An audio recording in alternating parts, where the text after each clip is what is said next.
Chapter 2209 Bring It. If you want a Night River King, thought Han Sun, wouldn't be allowed to go with the Extreme King. But when he saw the recruitment roster the next day, Han Sun's name was on it. This made him exuberantly happy. Han Sun had just been added that day. Seeing his name there made Night River King want to scream in joy. Good. This is exactly as I'd hoped. Night River King had to do his best to contain his mirth. If Han Sun was gone, then it wouldn't just be Cold Palace that Night River King could keep for himself. He could likely take over Planet Eclipse unhindered. He could erase all trace of Han Sun having ever existed in Narrow Moon. Over the next few days, Night River King was on Cloud 9, as he waited for Han Sun to be taken away by the Ice Blue Knights. The recruitment process was still ongoing, and the elites on Planet Eclipse soon started packing their things. It seemed as if Han Sun really was on his way out. Night River King couldn't wait for the 15th of the month to come, so he could bask in and absorb all the moonlight he wanted. The Ice Blue Knights would leave on the 14th. He could go and absorb moonlight the day after that. He was so happy. As Han Sun packed his things, he began making plans. Bauer Little Angel, Zero, Han Menger, Huang Fujing, Han Yen, Ji Qing Little Silver, Little Invisible, and Little Star were going with the group of knights as well. But they wouldn't actually be Ice Blue Knights themselves. Instead, they would act as guards tasked with protecting Mr. White. Mr. White was obviously important, but other than that, Han Sun didn't know exactly what position the man held within Extreme King society. He only knew that the Ice Blue Knights referred to the man as an advisor. But even the half-deified Ice Blue Knight King greatly admired him. If he hadn't agreed to be Mr. White's guard, then Han Sun would never have been allowed to bring so many people with him. The only people they left behind on Planet Eclipse were those that wouldn't be able to grow in the chaos systems. Little Angel and the others had developed as far as they could on Planet Eclipse, so going to the systems of chaos would allow them to continue gaining strength. He had wanted to tame the Shadow Queen Bee, but he had no more time. He eventually had no choice but to kill it inside its hive. Otherwise, after he and his strongest people left, there'd be no one left to control the Queen Bee. The base would be in trouble once the Queen Bee started breeding again. Mutant Xenogeniac Duke Shadow Queen Bee killed. Mutant Xenogeniac gene found. Obtain Shadow Queen Bee Beast Soul. Han Sun was happy. He hadn't expected to earn the Shadow Queen Bee's Beast Soul. He looked into his sea of soul to examine what sort of beast soul it was. Ordinary Shadow Bees were Toxic Arrow Beast Souls, so gaining a Duke Toxic Arrow Beast Soul wouldn't be bad. Mutant Shadow Queen Bee. Pet Beast Soul Evolvable. Han Sun was shocked to see the description, but disappointed as well. Pet Beast Souls needed to reach combat mode if they were ever expected to fight. He didn't have the time to grow a pet right now. But after he thought about it, Han Sun's eyes lit up. He realized that the Shadow Queen Bee Pet Beast Soul was different. It could reproduce endlessly. If Han Sun could keep cultivating it, the pet could spawn additional bees out of flesh on the battlefield. It could be used to spawn an infinite number of bees. The most important thing, though, was the fact that it was evolvable. If the Shadow Queen Bee could reach King Class, then it should be able to spawn King Class Shadow Bees. When Han Sun thought about King Shadow Bees flying everywhere, he felt incredibly happy. I have to grow this pet. Han Sun merrily summoned the Shadow Queen Bee. A red crystal Shadow Queen Bee began to fly all around Han's Senator. It looked like a very calm being. But it was small too. It was far smaller than the original Shadow Queen Bee. It was only around the size of a man's fist.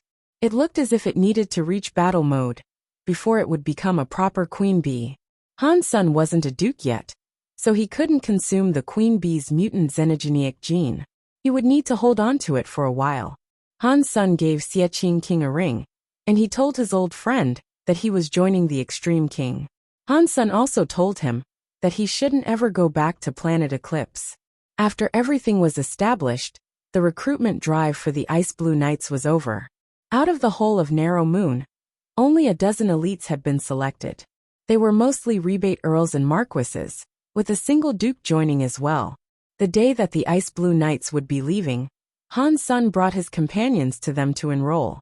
Night River King was grinning like a lunatic, and when he saw Han Sun taking his whole family with him, he laughed and said, "Han Sun, You can leave them here.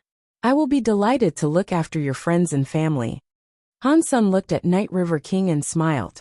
Thanks, but no thanks. They are coming with me to join the Ice Blue Knights. Night River King looked at him with disdain. What do you think the Ice Blue Knights are? Do you think you can take along anyone you want to? Black Moon King and Moon Will King didn't know what Han Sun was doing either. It was hard enough for someone to join the Ice Blue Knights, but bringing family and friends along was simply out of the question. But Han Sun wasn't someone who would make random, unfounded claims. He must have had a sound reason for saying what he just did. You are right. I can bring anyone I want, and not only them. I can take you if you want to go. Han Sun smiled at Night River King. A lame joke, Night River King grunted. But he suddenly felt a little nervous. Han Sun turned his back on Night River King and moved to join the Ice Blue Knights with his companions. Moonwheel King and Night River King watched Han Sun take his entire family into the Knights' camp. He even brought a child. And on top of that, it seemed as if Ice Blue Night King was okay with it. The rebate lined up their eyes wide. They couldn't believe that this was happening. This was one of Extreme King's top 10 knight groups. Everyone knew how hard it was to enlist with any of them. Many of the rebate nobles had wished to send their kids to join them, but only the people that passed the tests were allowed in. Han Sen's people hadn't even undergone the tests, and what's more, there was a child amongst them. But they joined the Ice Blue Knights without hindrance. This greatly surprised the onlookers. Night River King looked aghast. Han Sun had taken his whole family. He wouldn't be able to beat Han Sun, even if he claimed planet eclipse. Night River King gritted his teeth.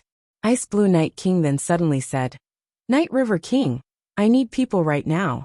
I will have you join the Ice Blue Knights and work for Extreme King. Come now. Everyone in Narrow Moon was shocked. Night River King looked shell-shocked. He forced a smile. Thank you, but... Before Night River King could finish his sentence, Ice Blue Night King revealed a conscription paper. He said, This is a recruitment order that comes straight from the Extreme King's ruler.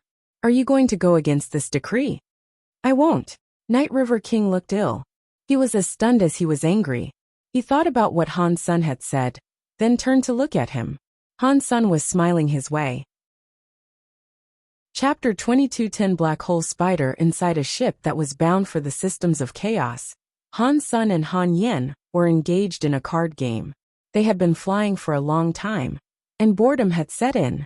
The Ice Blue Knights wouldn't play card games, even if they were bored to death. But Han Sun and the others were Mr. White's private guards now, so they could play any game they wished because Mr. White allowed it. Mr. White was actually playing with them. Han Sun, Mr. White, Han Yen, Ji Qing and Bauer were all playing together. Zero and Little Angel hadn't been interested. Han Menger was probably off obsessing over her beloved bows, and Little Silver and Little Star were resting. In the room where they were playing cards, the only people that weren't very close to Han Sun were Mr. White and another guard.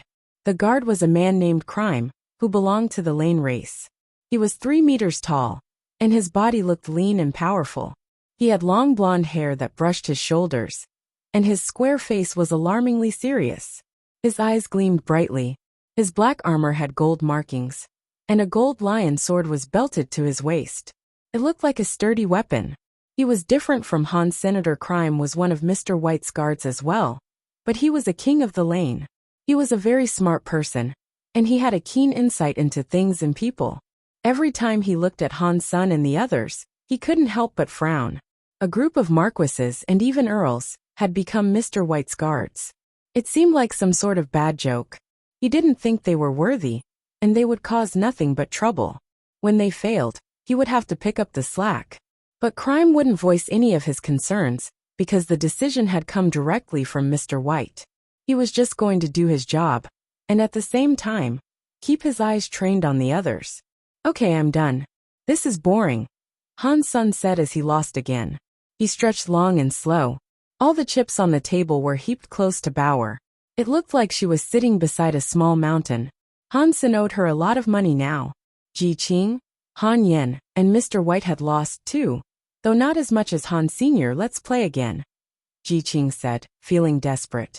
She had lost even more than Han. Senator Ji Qing's luck had never been this bad before. Everyone was losing, and she almost thought that Bauer was cheating. Han's son started to say something, but before he could, an alarm sounded. Han's son stood up. Mr. White smiled and said, "Don't worry. That is a silent alarm, not a battle alarm. Let's head for the control room." The others stayed in the room, while Han's son went to the control room with Mr. White in crime. When Han's son arrived in the control room, he noticed that Ice Blue Night King was there. The other important crew members of the ship were there as well, and that included Night River King. Night River King gave Han's son a frigid glance. He didn't look angry, but Han's son knew that the rebate wanted to kill him. Ice Blue Night King stepped over to Mr. White and explained urgently, "Mr. White, we have spotted a black hole spider. We're remaining in silent mode to avoid disturbing it." Han's son looked at the monitors and saw a black spider hovering in space. The creature was as big as a planet. The spider web encompassed a whole bunch of other planets, making the entire area look like a net of unbelievable size. The black hole spider was lying in the net's center. This was Hansen's first time ever seeing something so big. Humans were tiny creatures before it, as small as bacteria by comparison. The whole Ice Blue fleet went into silent mode, and all their lights went dark. All their scanning and communications equipment were switched off as well. They shut down most of their thrusters, as well, so only a few were left running on minimal power. And then, the ship slowly drifted past the black hole spider. The systems of chaos are scarier than I imagined, Hansen thought. That black hole spider must have been deified, and even the Extreme King Knights wouldn't dare to touch it. The ship slowly drew nearer to the black hole spider. As they approached, Hansen's brow furrowed. There were many smaller creatures living on it. Seeing Han's son look visibly surprised, Mr. White explained to him, "The black hole spiders themselves aren't too threatening. It doesn't bother to hunt small creatures like us. It eats planets, meteors, and even ships. But as long as we don't enter its proximity, we ought to be safe. However, there is an entire biosphere of creatures that live on the black hole spider, including many elites and kings. To us, they are more threatening than the spider itself. If there are so many xenogeneics living on it, can we kill and harvest them?" Han's son asked with keen curiosity. "Of course, but only if you aren't afraid of attracting the black hole spider's attention," answered a knight behind Ice Blue Night King. It took the ship 3 hours to pass by the black hole spider safely. They didn't alert the black hole spider to their whereabouts, and neither did they draw the attention of the xenogeneics living on it. Everyone felt great relief when they had made it through. The Ice Blue Knights really didn't want to deal with the black hole spider, or its entourage.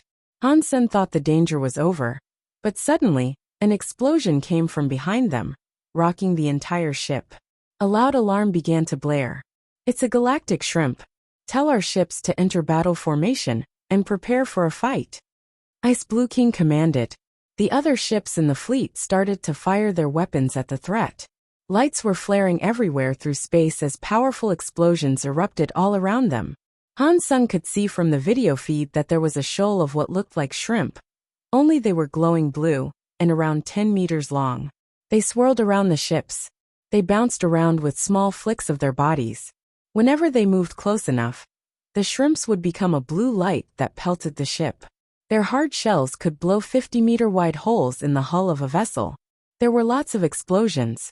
The powerful heavy guns of the ships turned to fire on the galactic shrimps. Each round was like a sun that could consume swathes of galactic shrimps at once. But even so, more and more were coming. Many blue lights shone around them. The galactic shrimps seemed countless. Boom, boom, boom. The galactic shrimps continued to hit the ships like cannonballs, creating explosions every time. Chapter 22:11 Galactic Shrimp. The fight was worse than they had anticipated. The ships possessed tremendous power, and they could probably have obliterated entire planets with ease. Stopping the assault of those scary galactic shrimp was beyond their capabilities, though. A giant lobster would occasionally appear amongst the hordes of smaller shrimp. The lobsters had a frightening enough presence to suggest that they were king-class.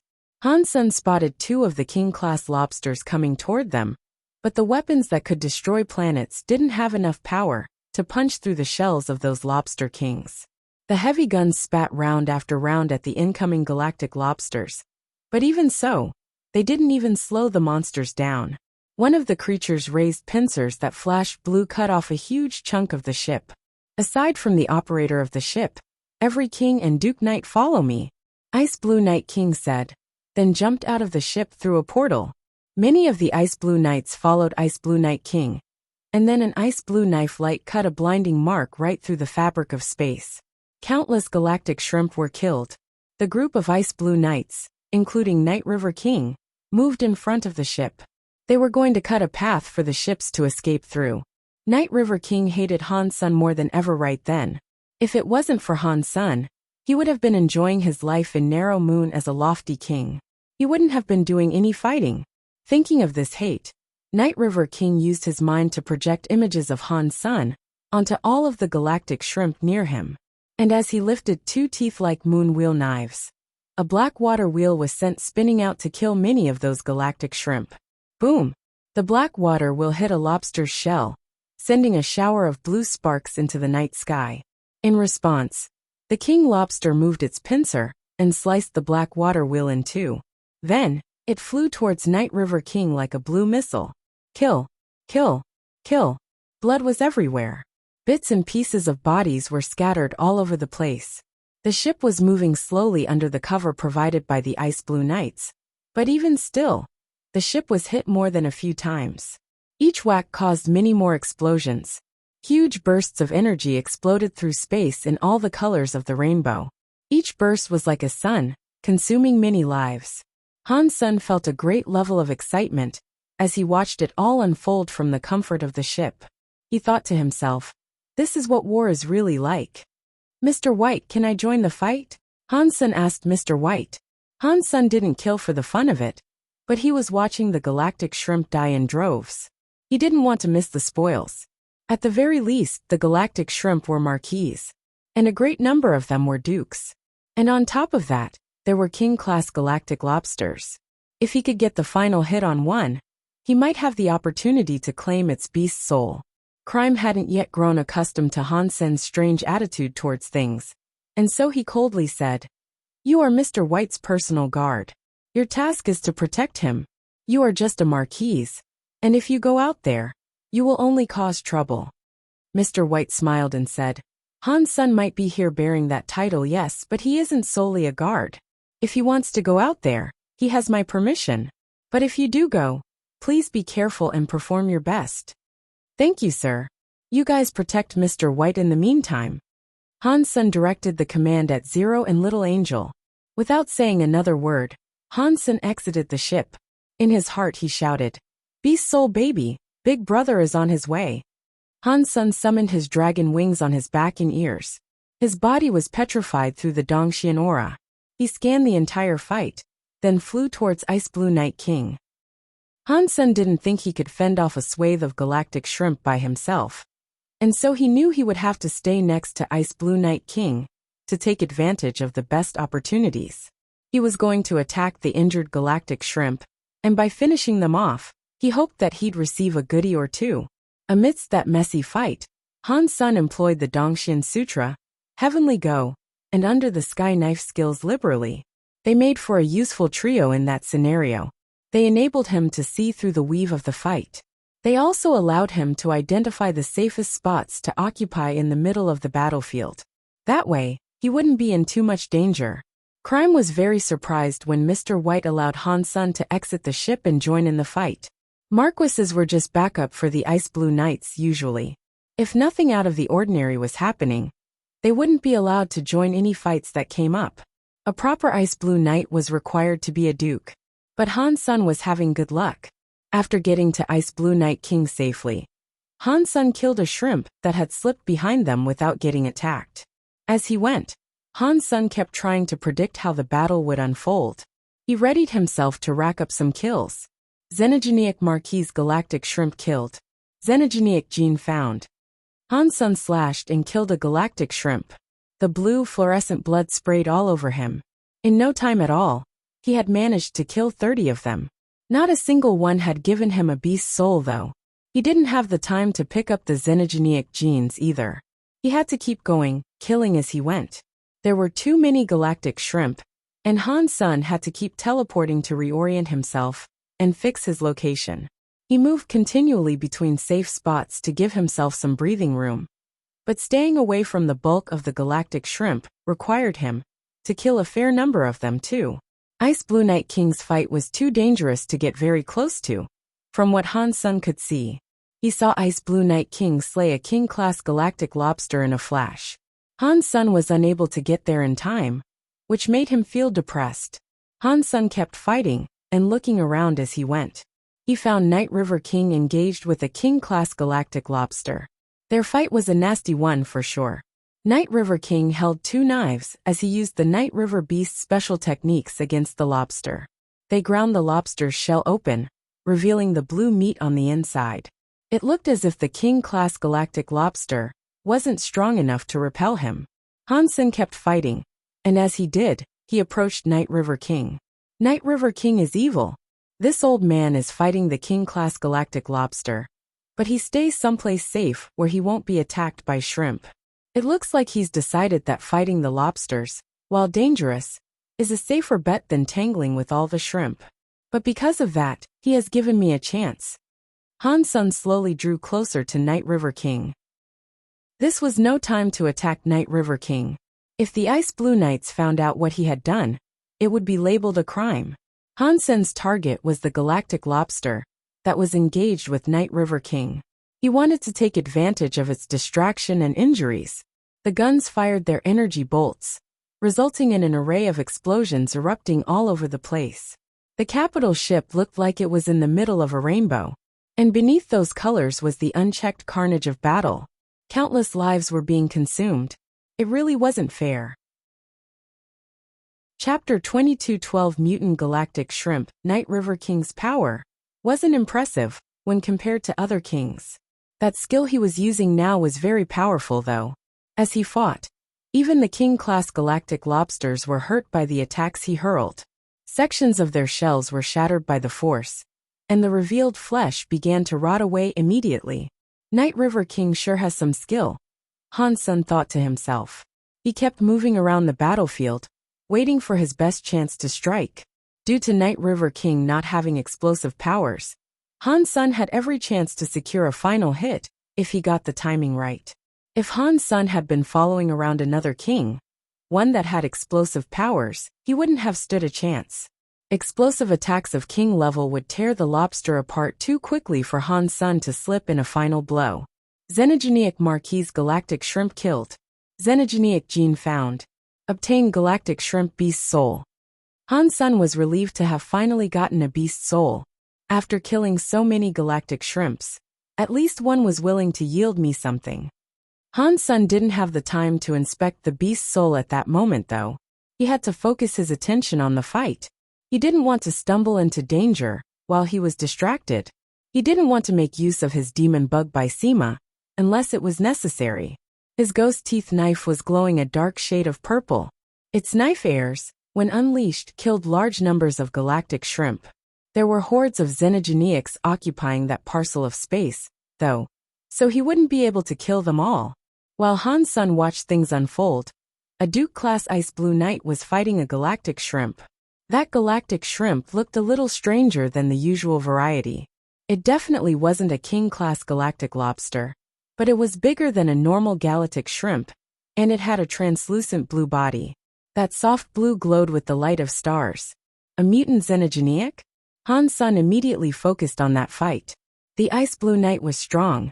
Every individual knight there was powerful, but the one that was engaged with the mutant galactic shrimp was one of the best dukes there was. As he began fighting the mutant galactic shrimp, he was able to get in a few early hits. But then the tables turned, and he was having a hard time fighting the mutant galactic shrimp. It was plain to see that he wasn't winning the engagement. Han Sun took a closer look at what was going on, and he noticed that the Ice Blue Knight had abandoned the standard knight formation in order to block the passage of the mutant galactic shrimp. But he had done that specifically to draw the attention of the mutant galactic shrimp, so its arrival wouldn't ruin his entire team's formation. The mutant galactic shrimp was strong, and its body carried a galactic light. It was incredibly fast, and each of its strikes was like a hammer blow. The Ice Blue Knight couldn't evade its strikes. He tried to use his shield to block the mutant galactic shrimp's attacks, but the shield was sundered by a single hit. The shrimp's spikes did not relent there, either, for after the cloven shield was bypassed, it pierced through the Duke's armor. Blood oozed out of the point of entry. The Ice Blue Knight let out a roar. He ignored his wounds as his fists lit up with fires like a sun. They slammed down into the head of the mutant galactic shrimp. Catcha! The galactic shrimp's eye was punched inwards. The shell of the creature was dented all over, which sent more of that glowing blue blood squirting out of the punctures. But it wasn't dead just yet. It gathered itself and summoned a green light, then flew at the Ice Blue Duke in a blur. Blurg! Ice Blue Duke coughed out blood. The armor on his chest was shattered. The shrimp's spike had rammed straight through his chest, leaving him impaled. Suddenly, a dark purple knife heir appeared near the mutant galactic shrimp. The knife heir moved with the ferocity of a dragon, drilling into the galactic shrimp's already wounded head. The creature squealed in pain. Han Sen pushed the Ice Blue Knight off of the wretched spike, and used his ghost teeth knife to produce knife silks. He guided the silks to begin killing all the Marquis galactic shrimp that were closing in on them. I'm fine. The Ice Blue Knight struggled to straighten himself back up. His chest and back were bleeding, and more blood began to drip from the corner of his mouth. But even so, he was already back up and wading into the fight. His body was on fire, and his fists were like suns. He threw more punches at the mutant galactic shrimp. Crap. You're badly injured, and you still want to fight it?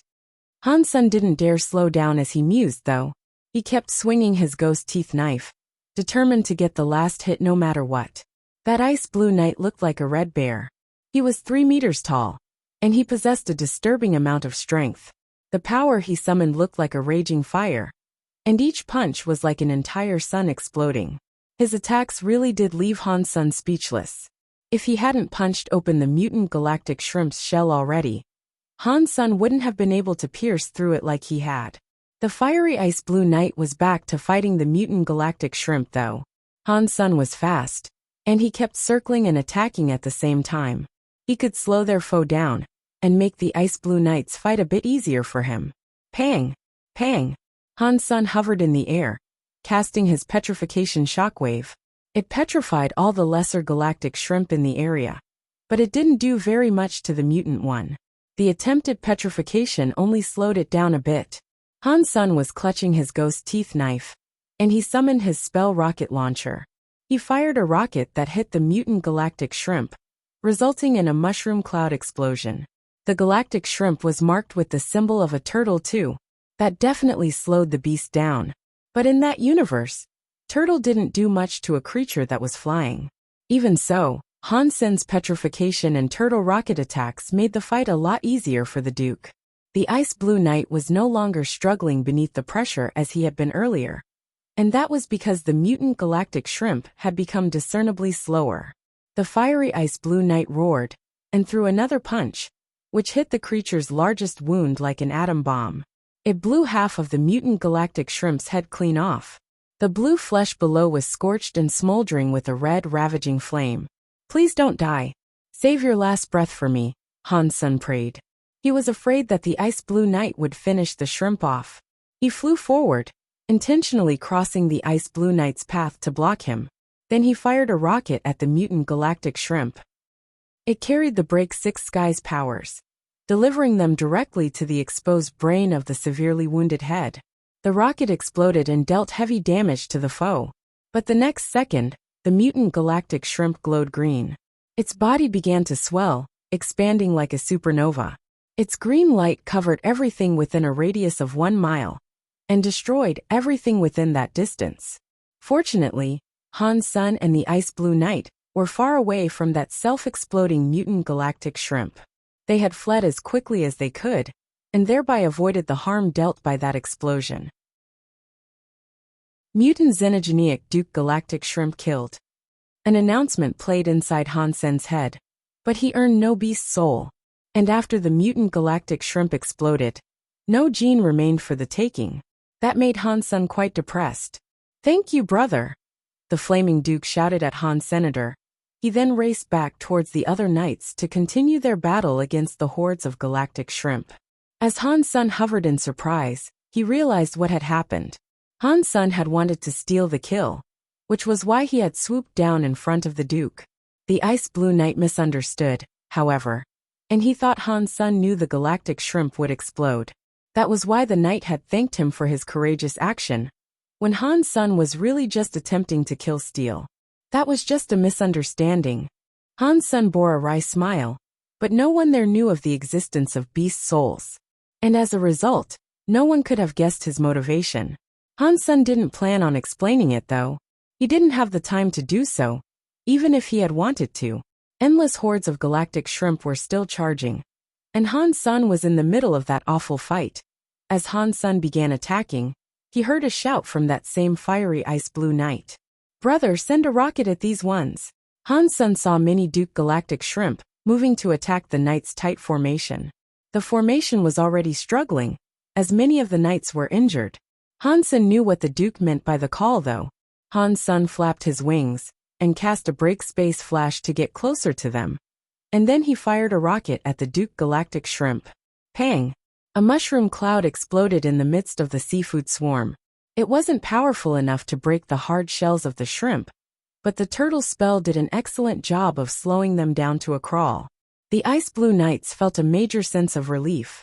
The shells of the shrimp were frustratingly hard though. Han Sen had a difficult time dealing with the Duke galactic shrimp. Still, being able to cooperate with the Ice Blue Knights was a fine thing. Han Sen continued firing rockets into the assaulting forces. The rockets soared into the most dangerous droves of shrimp, and they took a great deal of pressure off the knights in battle. Crime was surprised by what he was witnessing as well. Han Sen was just a marquise, but he was proving very beneficial to their forces. It not only surprised Crime, but it made a lasting impression on him as well. "I didn't expect him to prove so useful," Crime said. Mr. White smiled. He and Lone Bamboo and Sky Palace are knife and sword masters. Although he is a marquise, his abilities put him on the same pedestal as a duke. Crime didn't know Han Sen, but he had heard about Lone Bamboo. The fight between Lone Bamboo and Evil Eye was quite famous, and many of the Extreme Kings had watched it. Crime was one of them. Crime was surprised. He is on the same level as Lone Bamboo. Mr. White laughed. "You've seen his performance. You tell me, don't you think he could rival the likes of Lone Bamboo?" "He is very strong." Crime nodded in agreement. He wasn't very fond of Han Sen's personality, though, and he would still give the edge to Lone Bamboo in a fight between the two. Crime preferred someone who could engage their enemies in face-to-face combat. He couldn't appreciate someone like Han Sen, who kept changing positions to unleash sneaky attacks. Han Sen didn't care how people viewed him though. He moved as he saw fit, and as he went, he kept firing those rockets that were imbued with the turtle's spell. Han Sen also tried to fire rockets with icy powers, but the galactic shrimp had a strong cold resistance, so those rockets didn't work out. He gave up on those for the time being. The Ice Blue Knights were still fighting, and as they did, Han Sen fired his rockets. He was having a fun time. As he was enjoying himself, he noticed that Night River King's situation had changed. The rebate had managed to cut off the galactic lobster's pincers. Many of his black water wheels were slicing up the lobster's form. It wouldn't be long before the creature was wholly dismembered. Han Sen was far away from the galactic lobster at this point. He wouldn't get there in time. Thinking quickly, he turned spell into a sniper rifle and took aim at the galactic lobster's spine. Then he pulled the trigger. That bullet wasn't imbued with the effects of turtle, and neither did it carry any ice powers. It was being fired with a firm dose of Break 6 Sky's power. The bullet traveled right past the hordes of galactic shrimp to reach the galactic lobster. Night River King was on the precipice of killing the galactic lobster. But then, there was a flash. The flash punched deep into the shell he had worked hard to destroy, going right through the galactic lobster's head. Boom! The lobster looked like little more than rotten meat by this point, and it suddenly exploded. The spine broke, and the brain came splattering out. Night River King was left in shock. He followed the light back along its path to its origin, and there he saw Han Sen with a sniper rifle. He was instantly furious, thinking that Han Sun was provoking him. But in the middle of a battle like that, Night River King couldn't do anything to exact revenge on Han's senator. He went towards the galactic lobster's body, cut it open, and dug out the king's xenogeneic gene. Xenogeneic King Galactic Lobster killed. Xenogeneic gene found. Obtain Galactic Lobster Beast Soul. The announcement, when it echoed inside Han Sen's head, almost left him groaning in pleasure. He had managed to snag a King-class beast soul. Han Sun couldn't kill King-class xenogeneics himself, especially in the midst of a dangerous battle, like the one he was currently engaged in. I am the sniper elite that can take aim and fire a bullet into the soul. Han Sun was feeling rather cocky about this. The fight went on, and many more galactic shrimp were killed. Many knights were killed too. Under the siege of the galactic shrimp, Ice Blue Knight King, and the remaining Ice Blue Knights, were eventually able to clear a path for the ships to get past and escape. Han Sun had killed countless galactic shrimp, and the exhausting performance had cost him a lot of energy. By the time he was done, he was feeling very numb and very tired. The ship that once looked like a planet was totally wrecked. There were fires everywhere, and smoke trailed off in its wake. Suddenly, the blue lights all around went dim. The galactic shrimp began to withdraw, and the Ice Blue Knights could once more see the black, empty canvas of space. Strangely, it looked as if the galactic shrimp had been stopped by something. They didn't follow. They all gathered up where Han Sun had been, like a mountain. Only a few went by, but they soon flew back to that mass. We are out of their territory now. Someone shouted, and all the knights cheered. Pretty much all the Ice Blue Knights were injured, and the ship was practically destroyed. This situation wasn't good. They were in sad shape, and they had only just entered the systems of chaos. They had a while still to go before they reached the base of the Ice Blue Knights. These are the systems of chaos, and anything can happen here. Ready yourselves for death, Mr. White said when Han Sun returned to the ship. No one had expected to encounter the galactic shrimp, just as they were leaving that system. And the Ice Blue Knights had taken a lot of casualties. The majority of them had made it through though. All in all, the battle had gone well. The knights were also just happy that they had not woken up the black hole spider. If they had, their entire army would have surely perished. Not just the few they had lost to the shrimp. The bodies of the dead knights couldn't be retrieved, since no one could return to the territory of the galactic shrimp and recover the deceased. Even if they could have gone back, the perished would have been eaten by the creatures by now. They had lost much in that fight. They couldn't bring back the xenogeneic genes, or the bodies of those they had slain. There hadn't been time to collect anything. And after leaving, they couldn't quite think about returning. The ships had been extensively damaged. Fortunately, the ships were designed to repel the assault of xenogeneics. The armor of the hull was like the crust of the earth. Although the ships were badly battered, their cores weren't harmed. As a result, they could still fly. As he rested, Han Sun looked over the galactic shrimp and galactic lobster beast souls he had retrieved. Han Sun had earned many galactic shrimp beast souls, including 16 of Marquis rank and one that was Duke. That was far more than he had expected. He had forgotten how many shrimp he had actually killed over the course of the battle. Galactic Shrimp Beast Soul. Sword. Han Sun summoned the Galactic Shrimp Sword Beast Soul. Then, a 2-meter-long greatsword appeared in Han Sen's hands. It wasn't as heavy as a normal greatsword though. The Galactic Shrimp greatsword was like the spike at the end of a galactic shrimp. It was a transparent blue color, and it looked like a saw, but with a sharp and pointy tip. It glowed blue. When Han Sun swung the blade, it unleashed an explosion of blue light. Han Sun gave one of the Galactic Shrimp Beast Souls to each of his companions. A Marquis-class weapon wasn't too shabby after all. As for the Duke one, he gave that to Ji Qing. Ji Qing's super god body was called Sword Soul. She was reasonably skilled with a sword, and so Han Sun gave it to her for Ji Yinran's sake. The most important thing he had managed to get, though, was the Galactic Lobster Beast Soul. Han Sun turned his focus to that. King-class Galactic Lobster Beast Soul. Armor. King-class armor? Han Sun gave a little whoop. He needed an armor of such strength. The Demon Bug King by Sima had a high level of defense, but Han Sun couldn't attack while the shield was up. A Beast Soul armor was different. It was a basic item that everyone needed. It is a shame I only have one. If I had managed to kill a few more, everyone would have this lobster armor. We'd be much safer in the systems of chaos, that's for sure. Han Sen thought to himself. Han Sen summoned the galactic lobster armor, and a translucent blue crystal wrapped around him. Inside that blue crystal glowed a shiny green light. Han Sen moved, and when he did, it looked like the stars of an entire galaxy were moving with him. What a beautiful armor. Is that the galactic lobster's beast soul? Ji Qing looked at Han Sen's armor enviously. That armor really was beautiful. It shone like a blue diamond, and so it would definitely attract the gaze of any woman who walked by. Han Sen wasn't a fan of wearing something so flamboyant, however. If he could choose its look, he would have preferred something dull and gray. He did like to keep a low profile after all. Wearing armor like that made Han Sen look like a firefly in the dark. It was so very shiny, and all kinds of enemies would be attracted to him. Even so, it was better than nothing. Han Sen then gave Han Yin his gold demon bug king beast soul.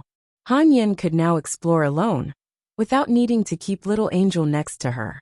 Han Sen had a set of lobster armor now, so the demon bug by Sima wasn't as important to him anymore. If he did require it, he could just find little angel and the others. After seeing the galactic shrimp in action, Han Sen had a much better understanding of the breadth and danger of the systems of chaos a whole lot more. Even with his 3 demon bug king by Semace, his safety wasn't certain. Now I understand how a woman like Isha died out here. Thinking of Isha, Han Sen had to end his thought with an audible sigh. Ice Blue Night King, had someone deliver some galactic shrimp xenogenic genes, and meat as a reward for Han Sen's participation and performance. The person who delivered the items was that same fiery Ice Blue Knight from before. Brother, my name is Exploding Bear. I am known for my appearance as a raging bear. I will look after you from now on. If you need anything from the Ice Blue Knights, all you must do is call my name. Exploding Bear pounded his chest before Han Sr. Yes, I will be sure to do that, and I will make hearty use of your name, Han Sen said with a smile. It was relieving to have an ally in the Ice Blue Knights. Cool. If you have time, come and visit me on the 6th team. Exploding Bear laughed, and then patted Han Sen on the shoulder. He left with the other knights that had carried in Han Sen's reward. Han Sen used the galactic shrimp's meat for a shrimp hot pot. He sliced up the translucent shrimp meat and dipped it in some sauce. When he put one in his mouth, the sweetness of the juices was exquisite. He felt as if he was going to melt with the shrimp itself. The journey that followed wasn't as dangerous or as eventful as Han Sen thought it might be. They traveled for a whole week, and they didn't have to fight off a single xenogeniac in that time. There were groups of xenogeniacs that saw the ships, but they all fled without causing trouble. There was nothing to do, and at one point, Han Sen joined Exploding Bear for a drink. Exploding Bear was captain of the 6th team. His subordinate knights were nice to Han Sen, even though he was just a marquis. The kindness was largely earned by Han Sen's performance on the day before. Powerful elites would receive a lot of respect regardless of their rank or race. Don't worry, brother. The systems of chaos are not as scary as you might fear. We have traveled this route many times, and it has always remained clear. The black hole spider and the galactic shrimp were wild flukes. Big Bro Bear knows this way well, and I can tell you, nothing will happen. Relax and enjoy the drink. Exploding Bear then proceeded to drain 3 entire kegs. He gripped Han Sen's shoulder and nudged another keg toward him. Brother Bear, it is not that I don't want to drink, it's that I cannot drink. My belly is too small. Han Sen looked at his bloated belly. Exploding Bear loved to eat, and while Han Sen consumed to try to keep up, he still couldn't eat much. He couldn't fathom how big the bear's belly must have been. Exploding Bear laughed and started to say something when an alarm sounded and cut him off. Everyone froze. Battle alarm! Exploding Bear shouted with his eyes wide open. It looks like Exploding Bear's words are unreliable. Han Sen got up and went to the control room. He knew Mr. White would bring his companions there. Chapter 22:15 Under Overbearing. When Han Sen reached the control room, Mr. White and Crime were already there. Based on what their scanners were showing them, There was a giant beast somewhere in front of the ship. The creature looked something like a big sea turtle. It was, however, the size of a planet. It was almost as big as the Extreme King's ships. Its giant body seemed to be made of white jade, and its legs moved and created swirls in space. It was flying through space, but it looked like it was swimming. The strangest thing about it, though, was the turtle shell atop its back. The jade shell was as tall and imposing as a space fortress. But rather than being smooth and nearly featureless like a real sea turtle's, this shell had many castles and palaces atop it. It looked rather amazing. All the ships entered battle mode, but since Ice Blue Night King hadn't given the order, the ships held their fire. They were having a standoff with the giant turtle. Various emotions warred across the faces of Ice Blue Night King and the Ice Blue Knights. They were very serious, but very angry and scared at the same time. "What is that?" Han-sun quietly asked Mr. White. Mr. White answered just as quietly, "Under overbearing. It is one of the scariest deified xenogeneics in the systems of chaos, of which there are many." Han-sun was shocked to hear this, and he remembered what he had been told about Isha's death. It was said that Isha was killed by under overbearing. How many under overbearings are there in the systems of chaos? Han-sun asked, looking at the giant turtle. Mr. White knew what Han-sun truly wished to ask, and so he said, "There is only one. Knife Queen was indeed killed by this creature." After hearing that, a complicated expression fell over Han-sun's face. He watched the thing swim through space, and he could tell how scary it was even through a computer screen. He knew he wasn't strong enough to fight it. Even with his tricolor demon bug by Sema, he wouldn't be able to block an attack unleashed by that enemy. Han-sun knew that the Ice Blue Knights had accepted an order to clear a giant planet in the systems of chaos. But by doing so, they awoke under overbearing, who had been slumbering there at the time. It went mad and attacked Ice Blue Night King. Isha was one of the strongest members of the Ice Blue Knights, and she had some of the highest damage output. She was able to stall under overbearing long enough for the Ice Blue Knights and the other two teams of knights to come and give support. Isha was swallowed by under overbearing, but the armies of knights were able to protect the ships and lead them away from the giant planet. They didn't actually deal any damage to the beast. Now that they had encountered under overbearing again, every person in the Ice Blue Knights looked conflicted. They quietly gripped their weapons, and while they looked angry for their prior losses, they didn't look confident in the prospect of taking on the creature again. They knew their collective power wouldn't be enough to beat under overbearing. It was deified after all. The monster was playing in space. It didn't approach them, overlooked the Ice Blue Knights like they were insects scurrying around its feet. After a while, it swam away from the ships. After an interminable wait, under overbearing disappeared from everyone's vision. The Ice Blue Knights all sagged in relief, as if they had been carrying a mountainous weight, and could now let out a lengthy sigh. They restarted the ships, and continued their travel as planned. Han-sun and Mr. White returned to their rooms. Mr. White sighed and said, "This trip hasn't gone as planned. First, we ran into the black hole spider, and those galactic shrimp. Now we have just encountered under overbearing. I hope the rest of this trip will be uneventful, with nothing unexpected happening." Han-sun asked, "Mr. White, the castle-looking buildings atop under overbearing, who created them?" Mr. White quirked a smile. "No one knows. The Extreme Kings have explored these systems of chaos for a few centuries, but even after all that time, we have only managed to claim 0.3% of it all. The systems of chaos are like one massive xenogeneic space, bigger than any others we know of.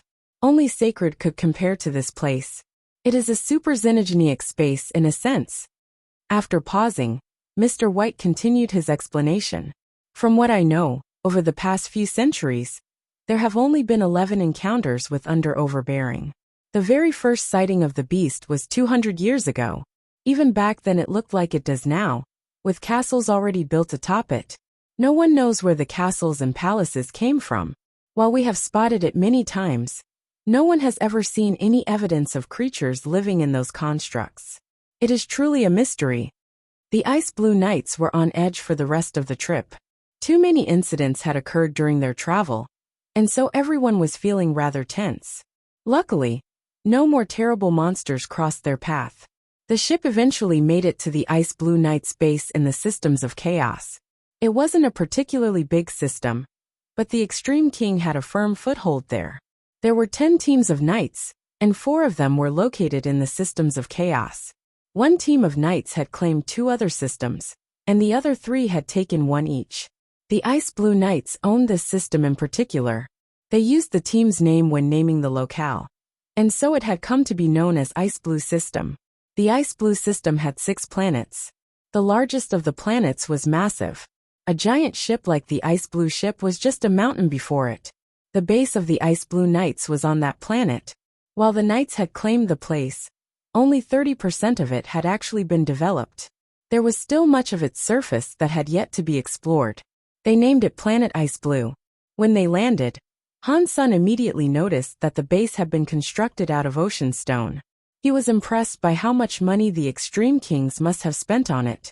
Han Sun was Mr. White's guard, but he was also under the command of the Ice Blue Knight King. When they reached the base of the Ice Blue Knights, Han Sun and his companions were tasked with a few missions. The same applied to the other knights, and their missions were to clean up and begin exploring. Inside the area that the Ice Blue Knights had claimed, Han Sun was given the task of locating xenogeneics, and then drawing maps, so they could be found again. Han Sun was different from the ordinary knights. He wasn't in a backup team, and he had his own team comprised of his own people. That was the deal he had struck before he joined.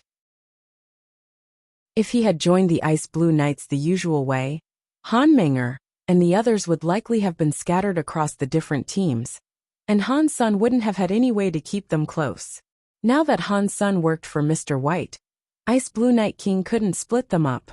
If this hadn't been the case, Han Sun wouldn't have brought his companions there in the first place. Chapter 22:16 Cleaning Job. Right after Han Sen's team arrived with the Ice Blue Knights, they were given a priority task to exterminate the xenogeneics that could be found around the base. The base had been established there for some time, but xenogeneics emerged constantly from the mountains. Those xenogeneic hordes frequently caused trouble for the base. Han Sen's mission was to venture into those mountains and clear the creatures out. There were many bird xenogeneics there, and they bred quickly. Han Sun had to wipe out their homes and destroy whatever eggs he could find. If he didn't, it'd only be a matter of time before they returned. In the midst of those mountains, Han Sun was shelling a few boiled bird eggs. He ate them and frowned. His group had been in those mountains for half a month, and they killed birds and destroyed or ate bird eggs each and every day. In the beginning, they thought the eggs were delicious, but after half a month with the eggs as their only food, they were growing tired of the taste. The Ice Blue Knights had already killed the most powerful xenogeneics, so there were no kings around. There weren't even any dukes. They were mostly finding low-level xenogeneics, whose only skill was reproducing quickly. So none of the kills helped Han Senator, but the cleaning job did have some benefits. It would earn them points, and those points could be used to redeem items from the vendors in the base. There were geno-arts and xenogeneic genes available for redemption. Of course, to Han Sun, the potential rewards weren't worth the trouble. The things that he wanted would require a hefty load of points, and it would take a long time doing menial cleaning tasks to amass the necessary amount. Still, it wasn't entirely pointless. There were many bird xenogeneics of a variety of different elements on that mountain, and that factoid gave Han Sun an idea. Han Sun couldn't use his Sun Raven Gem Beast Soul, and he needed a fire element bird beast soul as a base. There were many birds there, so if he was able to find a high-class fire bird beast soul, he could combine it with the gold bird beast soul. That might allow him to earn a deified beast soul.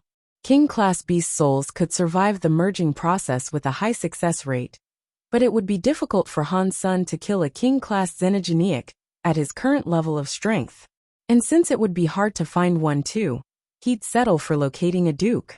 After days of constant research, Han Sun found a firebird xenogeneic that he deemed to be a suitable catch.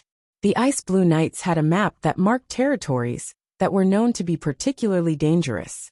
Lava Valley was one of those locations. The valley was 100,000 miles long, There was a lava river that flowed through its length, and the walls of the valley held many caves. Fire xenogeniacs frequently inhabited such spots. The most popular xenogeniacs there were the fire crows. Fire crows were pure fire element creatures. They could spit streams of fire at their enemies, and they dined on the fire bugs that lived within the lava river. They were small though. Their bodies were only the length of a man's finger, and no bigger than a bee. But there were many of them. A small murder of fire crows could contain 10,000 of the fiends. Murders of fire crows like that were everywhere across the lava river. A large murder of fire crows could contain a whole million of them. Normal fire crows were barons and viscounts. They would rarely become earls, but a few fire crow kings could even become marquises. Because there were so many of them, only the kings of large murders could become dukes. The stories said that when the Ice Blue Knights first came, they cleared a large fire crow murder that contained over 1 billion of the feathery creatures. The fire crow king of that murder was a genuine king-class xenogeniac. Han's son believed that combining a fire crow beast soul with his sun raven beast soul would be successful, but he had no idea what sort of beast soul a fire crow would generate. It would be perfect if it was a weapon beast soul. He already had a half-deified demon bug by Sema and a king galactic lobster set of armor, so when it came to defense he was well equipped. What he needed now was an equal amount of destructive power, which would allow him to slay powerful xenogeniacs easily. If he had a deified beast soul weapon, that would be absolutely perfect. But Lava Valley wasn't a location that was designated for Han's son to clear. He didn't want to go to Lava Valley without clearance and risk crossing a line with the Ice Blue Knights. Disobeying orders and venturing into an area he wasn't supposed to would be very bad. How do I go to Lava Valley legitimately? Han's son wondered, annoyed by the wait. The Shadow Queen Bee was drinking the yolk out of an egg. She had grown a lot thus far, and she was able to eat many xenogeniacs. It wouldn't take long for her to reach battle mode. Bauer patted Han's son on the side and lifted a small device. Dad, smile. Han's son assumed a victory pose. The device was used for recording. They were tasked with keeping records of every place they visited. They also made sure to record the scene that showed them clearing out the xenogeniacs. It was the proof they needed to submit to receive their reward points. Every team had one member recording a video of their achievements. In Hansen's team, Bauer had gotten the job. She often loved recording things, and she had a lot of fun doing it. High-class xenogeniacs are too rare here. We need to find another location, Huang Fujing told Han's senator. She also wasn't happy being cooped up, and she craved a good challenge. I'm trying to think of a way, Han's son said, slumping his shoulders. Hanyan didn't like it either. She thought for a moment, then said, there aren't even Marquis xenogeniacs here. Quite frankly, this is pointless. Han's son started to say something, but all of a sudden, he closed his mouth and looked down into the valley. The deepest wall in the deepest recess of the valley was covered in a web of rugged cracks. A purple substance had begun leaking out of those crevices. There was only a small amount at first, but more and more of it seeped out as the seconds ticked by. When Hansen's group saw it, they knew immediately that it wasn't spring water. When they looked closer, they saw that the purple liquid was actually streams of small purple bugs. They were each about the size of a fingernail, and they looked like Sawyer beetles. They were purple, with purple horns and a purple antenna. Soon, the bugs were coming out like a stream of gushing water, and they were flooding into the valley. Han's son used his Dongxian aura to scan them. He noticed that the bugs were not high level. Judging from the life force they exuded, they were no greater than barons. There was a multitude of them, but even so they offered no genuine threat. Han's son and the others quickly established a plan to clear them. While they were not high-level foes, destroying them would be a good way to earn more points.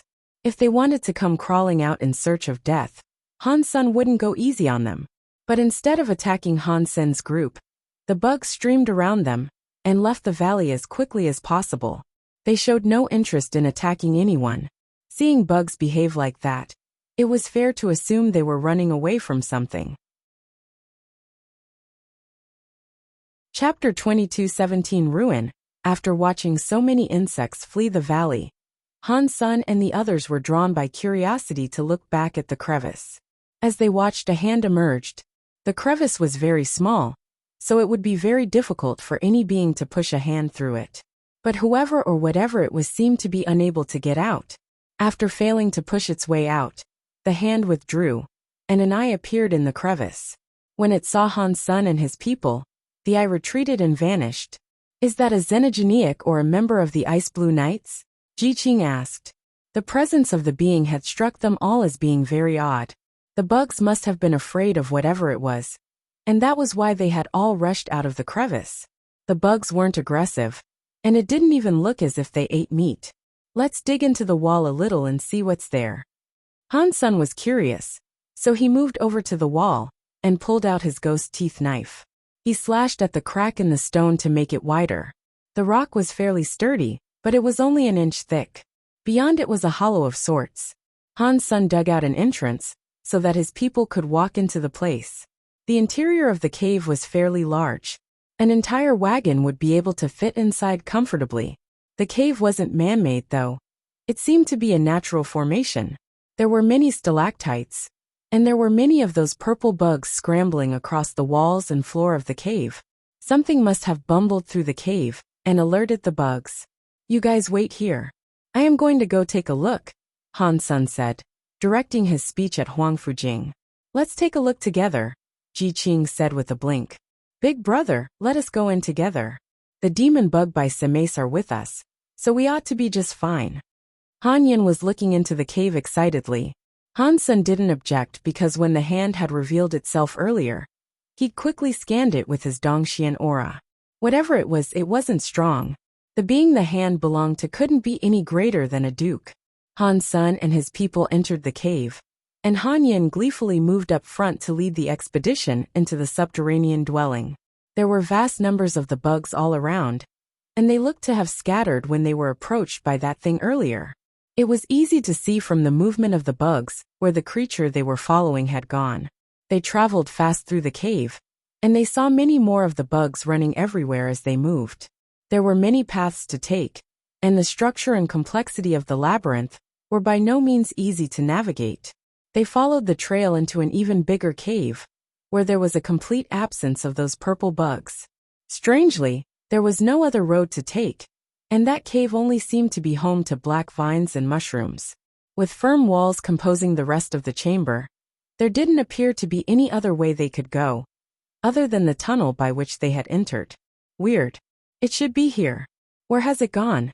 Did we somehow take the wrong path? Ji Qing asked, looking up and down the cave. "We came the correct way," Han Sen said with certainty. He used his Dongxian aura to check the place out, and he looked for the aura and trace molecules of the creature they were searching for. It was still hanging in the air. Han Sen looked around, and then his eyes locked on a rock that was near a wall. He waved his hand and pushed the rock away. Its removal revealed another small cave that had been hidden behind the stone. An extreme king man was hiding in there. He had curled up into a ball to squeeze himself in. After he was discovered, the extreme king man screamed. He then scrambled out on his knees, pleading to Han Sen in a voice that was almost unintelligible. Don't kill me." Han Sen and his companions were quite surprised. They had no idea what had gotten into the man. The extreme kings they had met in the Ice Blue Knights were noble people. Their rank in society put them above almost everyone else, and they always looked so powerful and stoic too. This was the first time they had seen a person of the extreme king in such a mess. "Who are you?" Ji Qing asked the extreme king man. I am a backup knight belonging to the Ice Blue Knights. Please let me go," the extreme king man said. All the while, he repeatedly kowtowed before Han Sr. "Explain your situation, or we will take you back to the knights." Han Sen frowned. The extreme king man looked very frightened at that, and he quickly explained everything. They heard his story, but they found it hard to believe what he was telling them. He was just like Han Senator. He had been brought on as a backup knight to the Ice Blue Knights. He was an extreme king, however, and on top of that he was a captain. His task was very similar to Han Sen's, in that he was supposed to clear out the Xenogeniacs that resided around the base. His area wasn't where they were now though. He was supposed to clear out a desert elsewhere. Their team came across a ruin in the heart of that desert. After calling their supervisor, they were told to wait for the arrival of higher-level Ice Blue Knights, who would then explore the ruin with them. But much to their surprise, when the higher-level Ice Blue Knights arrived at the ruins, they didn't go in and explore. Instead, they slaughtered the entire team that had discovered it. One of the weaker knights was a man called Bai Wenxuan. After getting stabbed, he fell into a well. The Ice Blue Knights believed him to be dead, but his body wasn't entirely done for, despite the injury he had sustained. And so he remained in the water. The well was connected with an underwater system, and Bai Wenxuan stayed there for a long time. He didn't dare exit, for he was afraid of being killed. But since the caves weren't entirely safe, he frequently moved from place to place. He had been chased by a xenogeniac for the past 2 days, and that was why he had come to this part of the caverns. He saw a light and wanted to get out of the cave to avoid being killed by the xenogeniac. But Han Sun was there, and Han Sun had been able to break his way inside. After Han Sun heard the story, he asked Bai Wenxuan, what kind of civilization might that ruin have belonged to? Bai Wenxuan quickly said, I don't know. I've never seen architecture like that, and I was unable to read the text that we saw. Han Sun's face darkened, and he coldly said, in that case, we cannot help you. You know that what our team's record is impossible to delete. You have been filmed, and so if I do not take you back, I will be punished. No, you cannot take me back. If they know you saw me, and they see that I've been telling you about the ruin, they will kill you too. Bai Wenxuan screamed, I will be interested to see if they do. Han Sun signaled for his companions to draw their weapons. It looked as if they were going to kill Bai Wenxuan. Sacred, Bai Wenxuan shouted. The ruin was a sacred ruin. Chapter 22:18 Ghostbone Town Sacred had been the strongest faction in the entire universe. At one point in time, it had maintained that lofty position for a while too. Now there were the Very High, the Ancient God, and the Extreme King. That trio composed the best of the best. But back then, only Sacred had enough power to govern the entire universe. The Sacred leader was the strongest of all, and his 10 generals were the strongest elites in existence. The ruins that Bai Wenxuan and his teammates found had text that read Ghostbone Town, and there was a statue there of the general himself.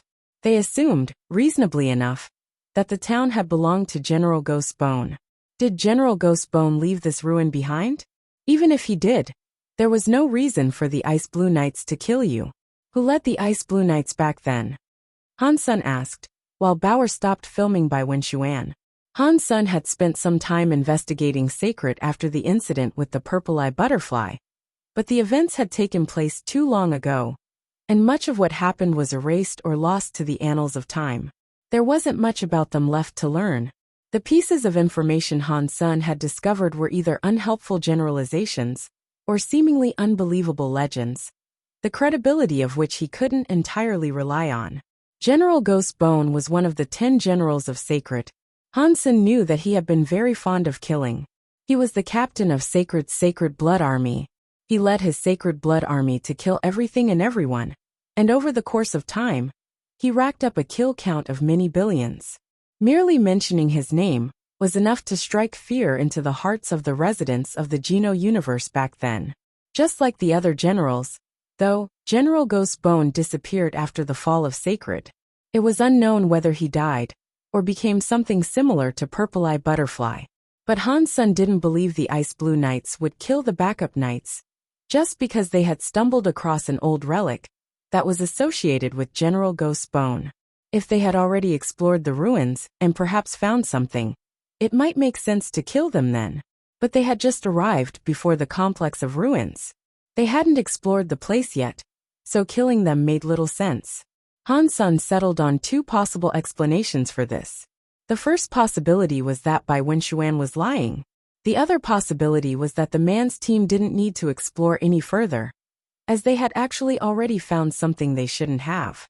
I hadn't been with the Ice Blue Knights for long. I only know Inspector Edward. I didn't know anyone else. But I think they all listened to him, Bai Wenxuan said. Han Sun frowned. Inspectors were men who watched the knights. They couldn't control the knights, but they could observe them and make reports directly to the Extreme King higher-ups. The inspectors were like eyes for the leaders of the Extreme King. Ordinarily, inspectors didn't need to fight, and if they were participating in a mission, they were not designated leaders. They wouldn't give orders. They could only observe and inspect. They had no authority. Judging from what Bai Wenxuan said, this inspector didn't behave like one should have. If Bai Wenxuan wasn't lying, then something must have happened that he had missed. "Take me to the ruins," Han Sun said to Bai Wenxuan. But Bai Wenxuan hesitated. "Either you take us to the ruins, or we take you to the Ice Blue Knights. Prove to me that you're telling the truth. The choice, however, is entirely up to you," Han Sun said calmly. According to Bai Wenxuan, when his team discovered the ruins, the Ice Blue Knight Kings had been outside of the systems of chaos. If what he was saying was the truth, perhaps Inspector Edward was looking to take something from the ruins for himself. Han Sun was curious about what might have been there, if Inspector Edward wanted it badly enough to kill everyone for it. Han Sun was very interested in any matters pertaining to sacred. Bai Wenxuan was just a marquise. He was an extreme king, but he was no greater than the average citizen. If he had been someone special, he wouldn't have been a backup knight. For a marquise of a higher race, his power was rather good. But compared to Han Sun, he was far inferior. So Han Sun demonstrated his power to the man. And then the man obeyed. He agreed to take Han Sun's group to the ruins. But Bai Wenxuan had gotten lost while he was escaping through the subterranean labyrinth. In that tangled knot of underground tunnels, it took him a long time to find his way. Han Sun couldn't travel across the surface, because his team wasn't in charge of clearing other regions. If the knights found out they were going to the desert, it'd be considered a failure of their duty. And there was every chance that the knights would believe that they were spies belonging to another race. Although their path wandered a little, their direction was ultimately correct, and after a day of travel, Han Sun and his crew came to an underground water system. Before they went into the river, there was a splash. A giant snake that was as thick as a barrel came slithering out. It huffed a haze of green smoke right at them. "Duke Classine River Snake!" Bai Wenxuan shouted. He turned around with the intent to flee. Huang Fujing grabbed him by his shirt and pulled him back though. As she did, Han Ming'er fired her arrow. A black light appeared, and it tore through the green smoke and took the creature's entire head off. The Yin River Snake's giant body collapsed on the bank of the underground river. Bai Wenxuan stared. He turned to Han Ming'er with a blank expression. Who are you people?" A marquise backup had just killed a Duke Yin River Snake in one blow.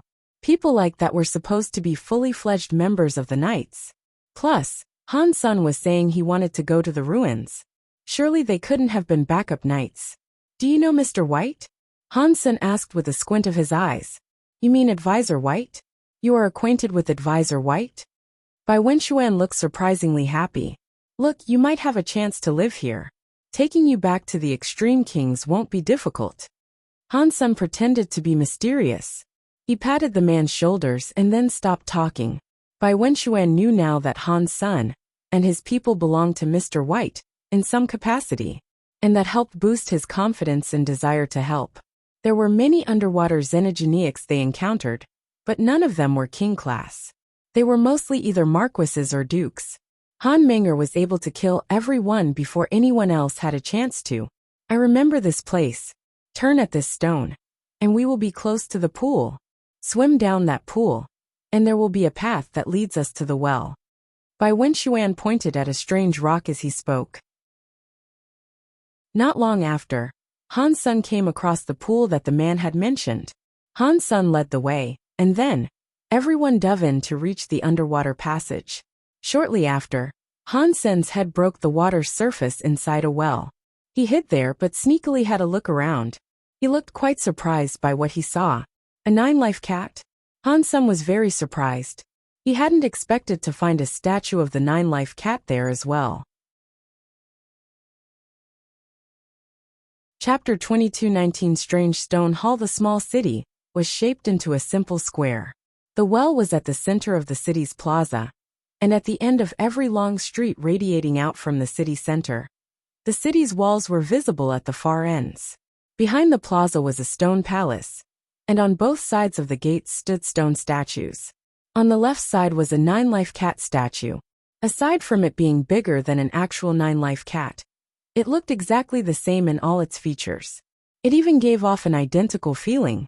It was creepily similar. And on the right side of the gate was a statue of a warrior that was plated in armor. In addition to the armor, it wielded a bone knife. The warrior's face and hands, which weren't plated, were skeletal. This statue must be General Ghost's bone. But if this is his city, then he is the owner of this place. Why would his statue be near the gate like a guard? Then? Han Sun then had an idea, and his breath caught in his chest. The statues for the 9-life cat and General Ghost's bone are before the gates like guards. Does that mean the owner of the palace was actually the sacred leader? Han Sun tried to think of other options, but he couldn't come up with any other figure in sacred who might have used those two as guards. Han Sun didn't know the exact nature of the 9-life cat's association with sacred, but General Ghost's bone was one of the 10 generals. Surely only sacred's leader could command a man like that to guard the gates. Han Sun used his Dongxian aura to scan their surroundings. He couldn't detect any other creatures in the vicinity. Perhaps Inspector Edward had already managed to find what he had come for, and then left. Han Sun didn't want to take the risk of leaving the well just yet, however. The gate ahead was open. With it being ajar, it was hard not to suspect someone might be there. He had to be careful. You guys wait here. I will go and take a look. Han Sun looked at Huang Fujing, who was beside him in the water. Then he touched Little Invisible. After that, Han Sun disappeared. He climbed out of the well in secret. Han Sun approached the palace, using his Dongxian aura to hide his presence completely. Han Sun walked in front of the palace with great care. When he looked inside the palace, he was stunned. Because the city wasn't that big, the palace was mostly comprised of one hall. From his vantage point, Han Sun could see everything in the hall. And curiously, there were many holes in the floor of the hall. They were like graves. There were 2 people inside, and they wore badges that identified them as belonging to the Ice Blue Knights. They were resting atop a statue. After Han Sun saw what that upside-down statue depicted, he was even more surprised. That statue looked exactly like the one he had been in the Human Emperor shelter. Han Sun thought the statue inside that palace would depict the sacred leader. But oddly, it was actually a statue of the Human Emperor. No way. The Human Emperor came from sacred? These timelines don't align. The Human Emperor was in the sanctuaries, and he had been there for many years. Sacred was already destroyed before he left the sanctuaries. So, how can his statue be here? Han Sun walked over to the door and looked inside the hall. Aside from the Human Emperor statue, there was nothing else. There were only some stone tables and stone chairs, including the Human Emperor statue, though everything stone had been heavily damaged. At first, Han Sun could only see one half of the broken statue, as the other half was nearby. Clearly, someone was looking for something in this hall. But whatever it was, they hadn't found it yet. If they had, 2 of them wouldn't have been guarding the area as they were. Han Sun looked at those 2 Ice Blue Knights, and he noted that they were neither weak nor strong. They might have been dukes, but they didn't belong to the Extreme King. One of them looked like Exploding Bear, while the other looked like a dragon hybrid. He had the horns, but he didn't have the dragon wings. I say that Inspector Edward must be mistaken. If this was the holy place belonging to the sacred leader, then how come we haven't found the relic that we're looking for? Asked the Fire Bear Duke with a sigh. If Inspector Edward says it is here, then here it is. Now, shut up and go back to work, the Hybrid Dragon Duke said. I want to work, but I would like to know how to work, the Fire Bear Duke chuckled. The Hybrid Dragon Duke frowned and said, Ice Blue Night King didn't come back in time, so it was up to Inspector Edward to deal with them. Otherwise, the Night King would have spotted something fishy going on. Just wait a little while longer. Inspector Edward will soon contact us and tell us what to do. At least Han Sun had learned that Inspector Edward hadn't yet found what he had come there for. Han Sun kept eavesdropping, but he didn't hear anything else about the holy place or the sacred relic they were searching for. He'd been able to confirm the presence of treasure though. Han Sun didn't enter the hall. He walked around the city first. Many of the places had been rummaged through, and many of the buildings had been toppled. The inspector's knights must have been searching there for a long time, but they hadn't yet found what they had come for. Han Sen wasn't good at finding things, so he wouldn't be able to find where it was hidden either. If Inspector Edward couldn't find whatever it was, then Han Sen surely couldn't. Back in the plaza, Han Sen looked again at the stone palace. He noticed there were no signs or plaques adorning it. The building was very roughly constructed, and there were no carvings or paintings upon its surface. But judging from the statues around it, the palace shouldn't have been built too long ago. If Han Sen had to make a guess, he'd wager it was only around 10,000 years old. Han Sen looked at the statues of General Ghostbone and the Nine-Life Cat again. He confirmed that they were nothing special, and that they were indeed just statues. The materials for their construction had most likely come from the nearby mountains. Han Sen was annoyed by his lack of progress, so he summoned his purple-eye butterfly beast soul. His right eye turned purple as his pupil split into 4 sections. He looked at everything around the palace, and he even examined the 2 statues. Nothing. His eye analyzed everything, including the statue of the human emperor. They were all made of ordinary rocks, a material that was everywhere across planet Ice Blue. Han Sen kept looking around until something caught his attention. Near the human emperor statue was a cracked stone tile. It looked like it was supposed to belong to a canopy that had once sat above the head of the human emperor statue. The stone tile was a chunk of that canopy. The human emperor statue had been cut in half, and the canopy had broken as well. It collapsed near the statue, and some of it broke into pieces, whereas other sections remained intact.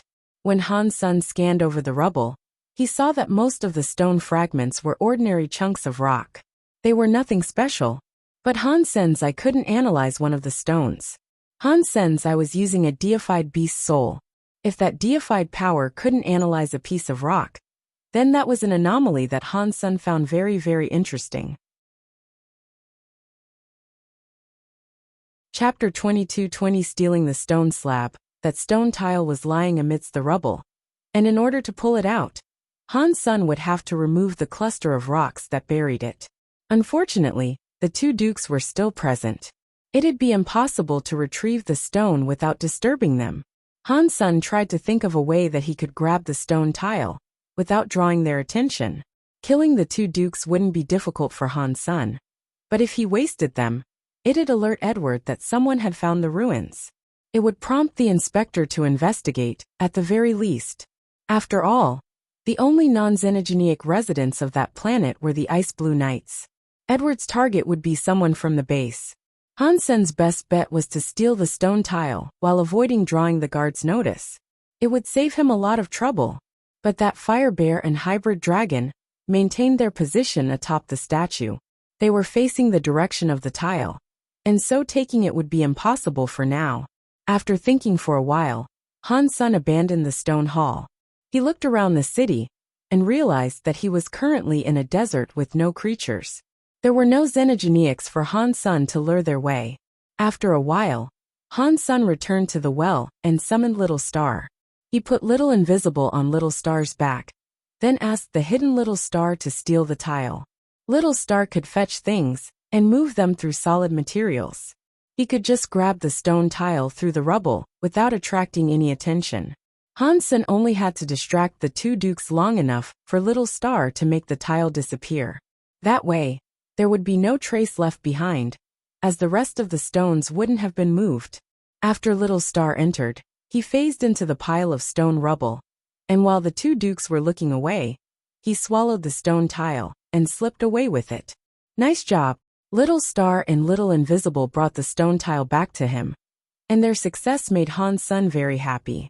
He tucked the stone tile into his pocket and took his companions with him to exit the city via the underwater channels beneath the well. Han Sen returned to the area he was supposed to be patrolling, and then he placed Bai Wenshuan inside Destiny's tower. He took Ji Qing with him to slay more xenogeneics, but while they were fighting, their recorder broke. The content inside the recorder couldn't be deleted. They had filmed Bai Wenshuan, and so the device had to be destroyed. Han Sen returned to the base to pick up another recorder, and things went well. No one was suspicious. The Xenogeneics apparently had a habit of breaking recorders. When everything was settled, Han's son went to his room in the base to rest. He also took the time to research the stone tile he had retrieved. The stone tile looked very ordinary. The slab itself was only around the size of a man's hand. There were no words or symbols on it. It had a slight curvature, sort of like a stone plate. Han's son used the purple-eye butterfly lens to examine it, but he couldn't analyze its composition.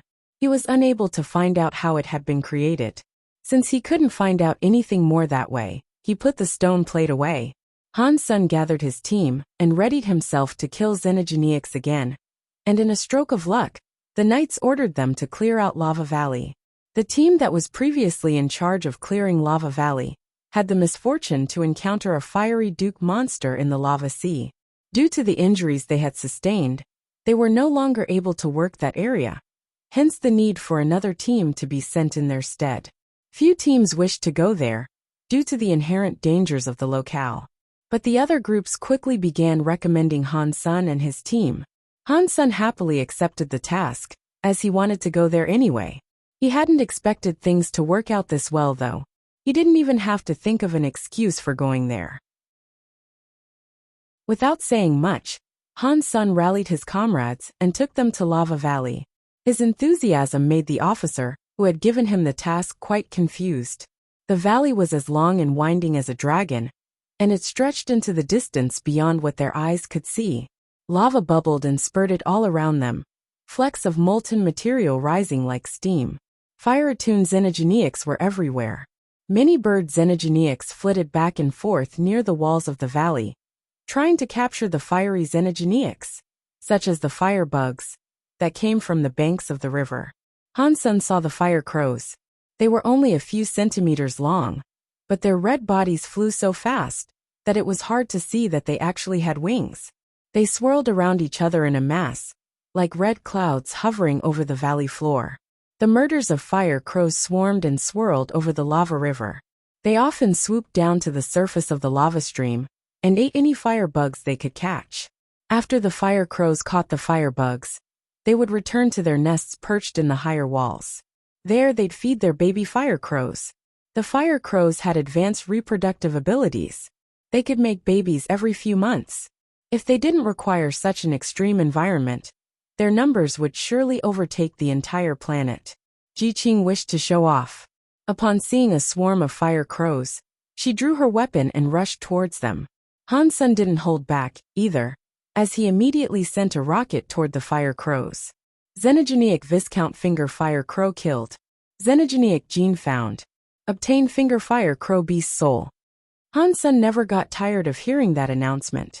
He quickly went to check what sort of beast soul he had gotten. Viscount Beast Soul Finger Fire Crow. Halo type. Han's son froze. Halo beast souls were rare, but what he really wanted was a weapon. Han's son summoned the Finger Fire Crow Beast Soul, and a flaming halo appeared around his feet. It was like there was a fiery bird circling around his legs. His body looked red. When Han's son attacked, his attacks would deal fire damage. A ring that deals fire damage? It's a shame there's only one of them. Han's son felt depressed. Combining the Sun Raven Beast Soul with that would be a waste.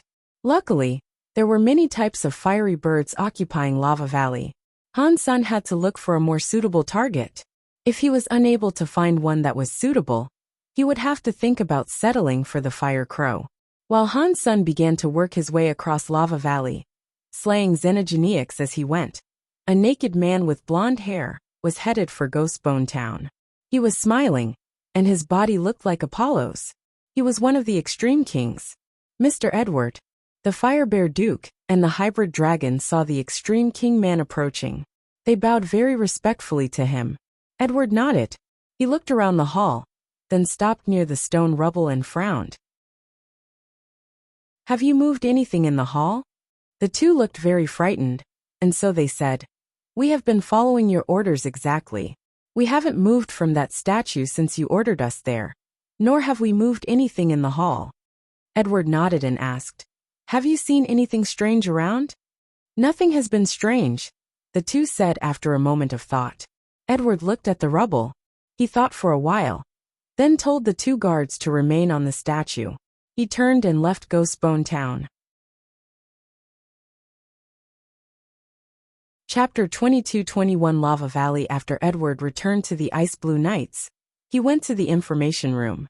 He perused the records of the various knight teams. After speeding through them, he frowned. He looked over to the information manager and said, "These are all the videos recorded over the past month?" "Yes, Inspector," the information manager politely answered. After a brief pause, Edward asked, "Did any teams bring in damaged recorders and ask for new ones?"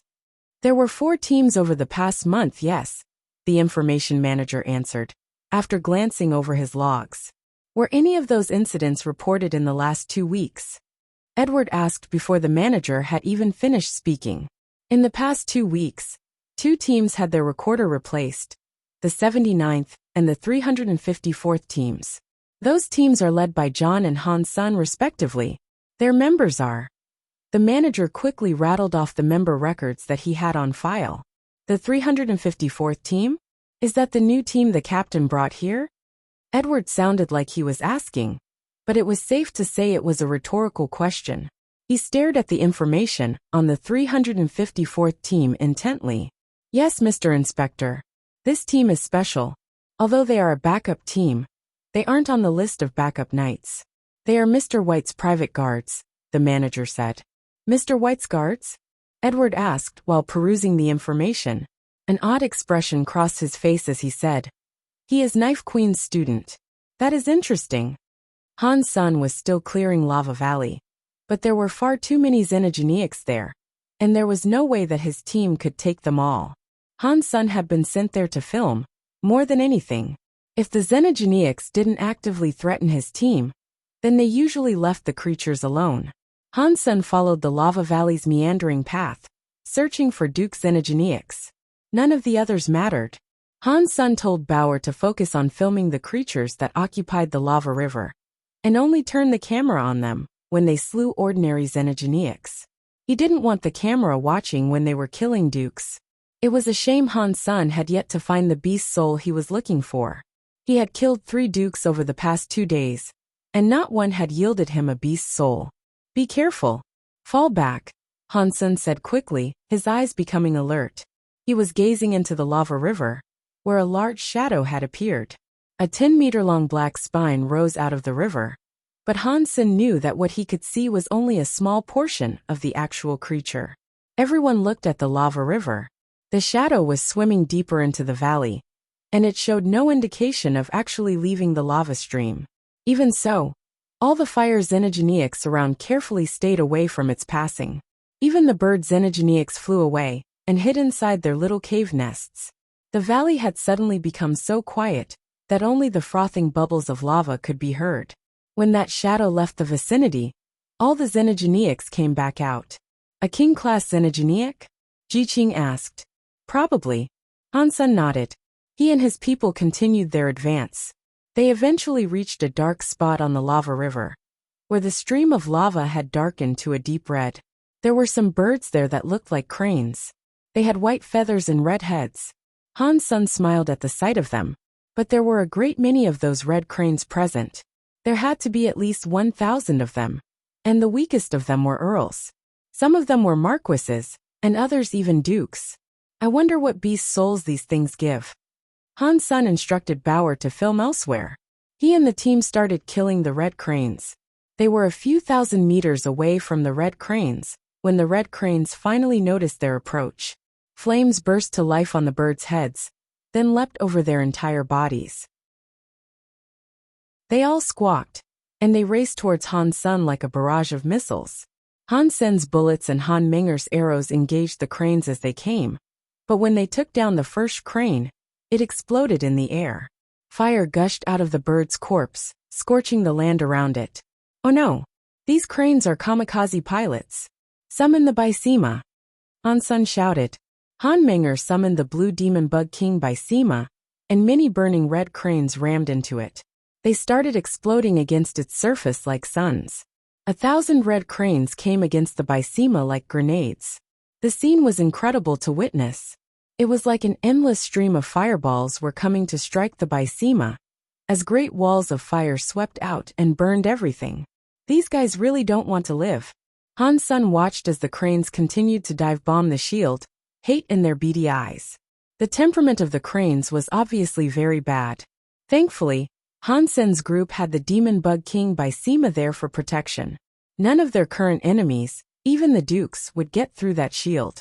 There were 1,000 red cranes there, and it took around 10 minutes for all of them to kill themselves on the surface of the Bysema.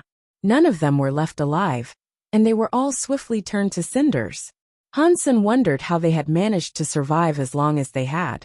The other Xenogeniacs in the area had all fled in fear of the crazed red cranes. One Xenogeniac flew out of the lava, though, without any fear of the red cranes. It glided slowly across the lava river, coming over to Han Sen without haste. The Xenogeniac that had emerged from the lava looked like a gold peacock. Its body was composed of burning lava, and as it flew, the gold lava dripped off of it. Each drop hit the ground like a golden firework before turning into dust. When it had drawn near the Demon Bug King Bysema, the peacock Xenogeniac opened its mouth to spew out lava. The golden liquid soon coated the entire Demon Bug King Bysema. The Bysema was inside its lava, but the liquid wasn't hot enough to get through the shield's protection. Is that a mutant Duke Xenogeniac? Han Sen was surprised as he looked at that lava peacock. He looked upon it in delight. Open the Bysema and let me go kill it. Han Sen drew his ghost teeth knife and ran out of the shield's safety. He slashed towards the lava peacock, and the dark purple knife air looked like it would be driven straight through the lava foe. As the demonic knife came toward it, the lava peacock spewed lava even more recklessly, sending fountains of the molten rock up into the air. It did manage to melt Han Sen's knife airs, which surprised him. Han Sen moved like a ghost, slashing with soft knife airs from his ghost teeth knife, but his attacks didn't seem to be working on the peacock. As he was trying to kill the lava peacock, the bird flapped its wings. Then it vanished. It moved too quickly for Han Sen to track and attack it with his knife silks. This thing is unexpectedly fast. Han Sen frowned. Chapter 22 Gold Fire Peacock. Han Sen flapped his dragon wings and flew behind the lava peacock.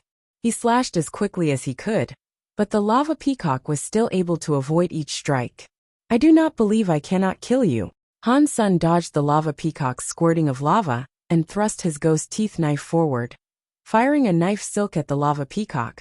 But the peacock managed to dodge the knife silk net easily, and it did not even come into contact with its body. Han Sen put his ghost teeth knife away and drew his spell pistols instead. He fired at the peacock like mad, but the gold peacock was able to dodge each bullet, leaving a trail of gold dust in its wake. No matter how Han Sen tried to attack the peacock, he couldn't hit it. While the lava peacock fought Han Sen, Han Menger pulled the string of her bow and fired an arrow. The peacock dodged Han Sen's pistol attacks, but as it did so, it put itself into a more difficult position. Han Menger's arrow was on a collision course with the peacock as a result, but all of a sudden, the peacock flapped its wings. It made a strange curvature in the fabric of space, as if to twist the dimension. By doing so, it managed to evade Han Menger's arrow.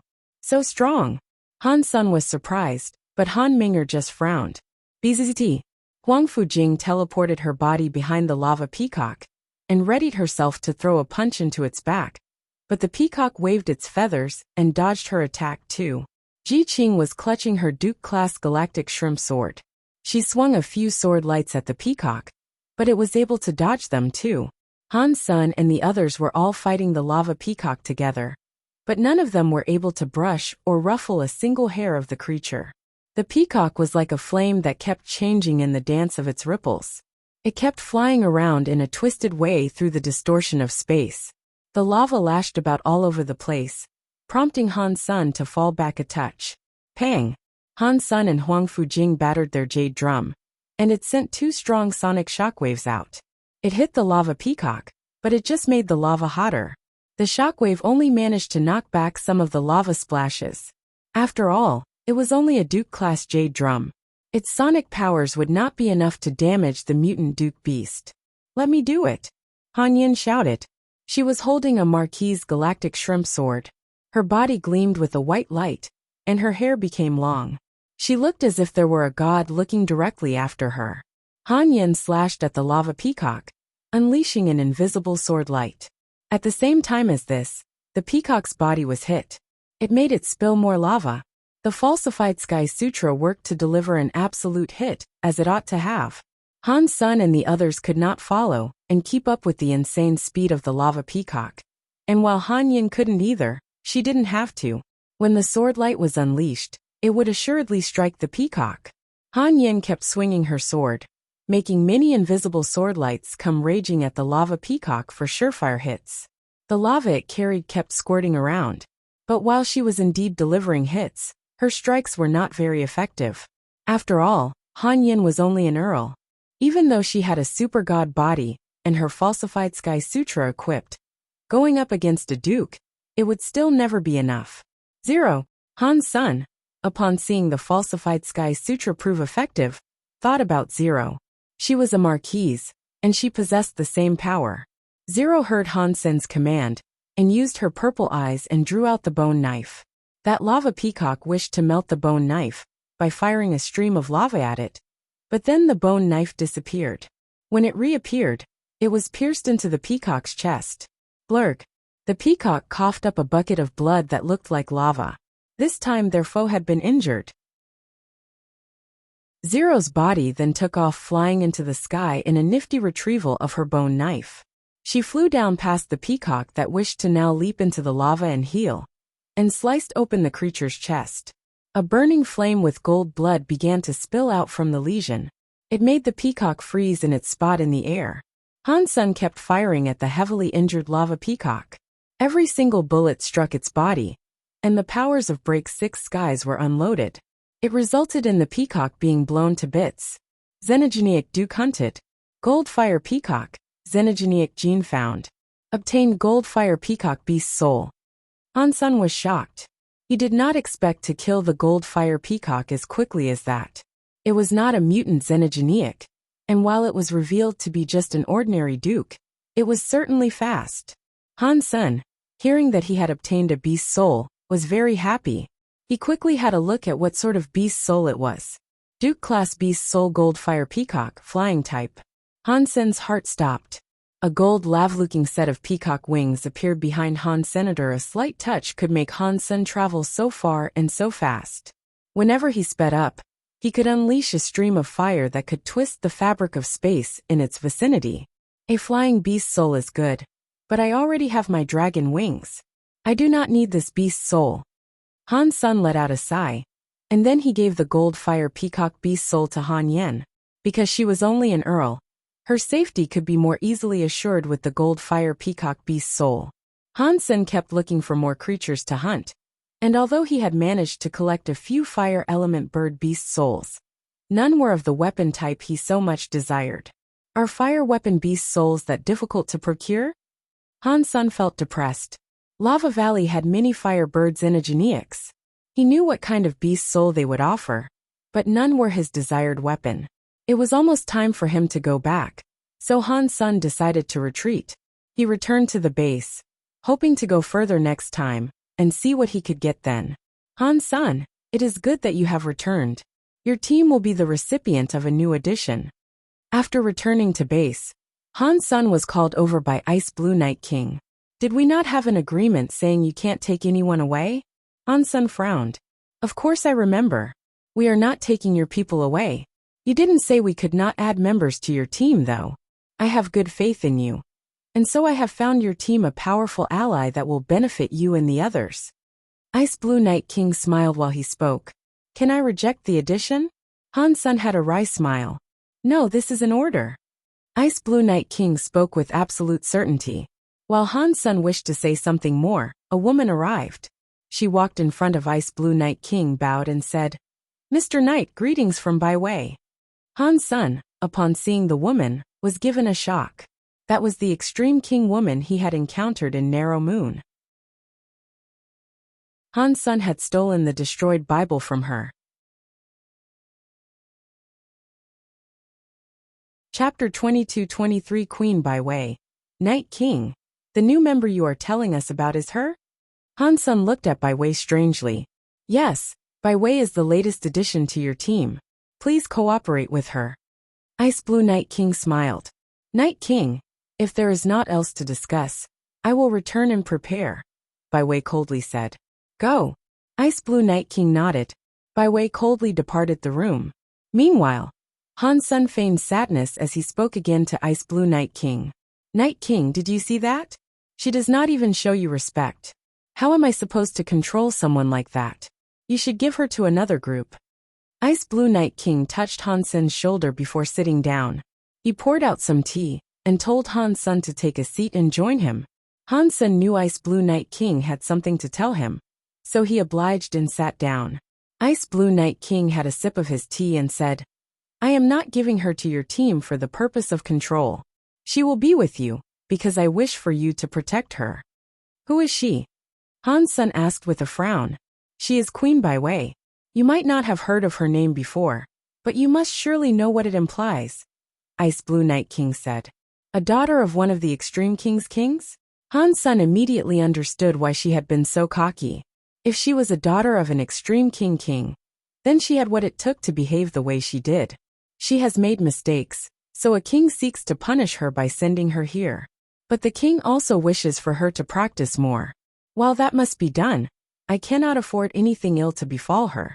So you must ensure she remains protected. If something happens to her, you and I will both be killed. Ice Blue Night King smiled. Why don't you find a high-level knight to look after her then? I doubt there is much I can do to protect her. Han Sun had a wry smile, and he thought the task was a bad one to receive. If there was a king-class fellow protecting her, she would not have the opportunity to practice. Plus, she is full of pride. She would not allow that. Ice Blue Night King let out a sigh. The Ice Blue Knights have many backup teams. Surely you need not rely on outsiders like us. Don't you think it's dangerous to task outsiders with such an important responsibility? Han Sun looked at Ice Blue Night King as he spoke. Ice Blue Night King looked back at Han Sun, and then he spoke in a strange tone of voice. Han Sun, do you know who I trust the most out of the Ice Blue Knights? Of course I do. Your subordinates, Han Sun said. Ice Blue Night King shook his head and resumed his gaze on Han Senator. He told him, It is you. I trust you the most. You have got to be kidding me. I have only just met you. Before Han Sun could finish speaking, Ice Blue Night King stopped him. Please don't think I'm actually joking about this. You have never been in my position. You would not understand the reasons for me only being able to trust you. And so, I am letting you look after Queen Bai Wei. If she lives, you live. If she dies, you die. You are a smart boy, so I believe you know what to do. Ice Blue Night King patted Han Sun on the shoulder, and then left the office. Han Sun did not want to be burdened with the troubles of other people like that. But Ice Blue Night King had made it quite clear that his problems did not solely rely on renegade xenogeneics.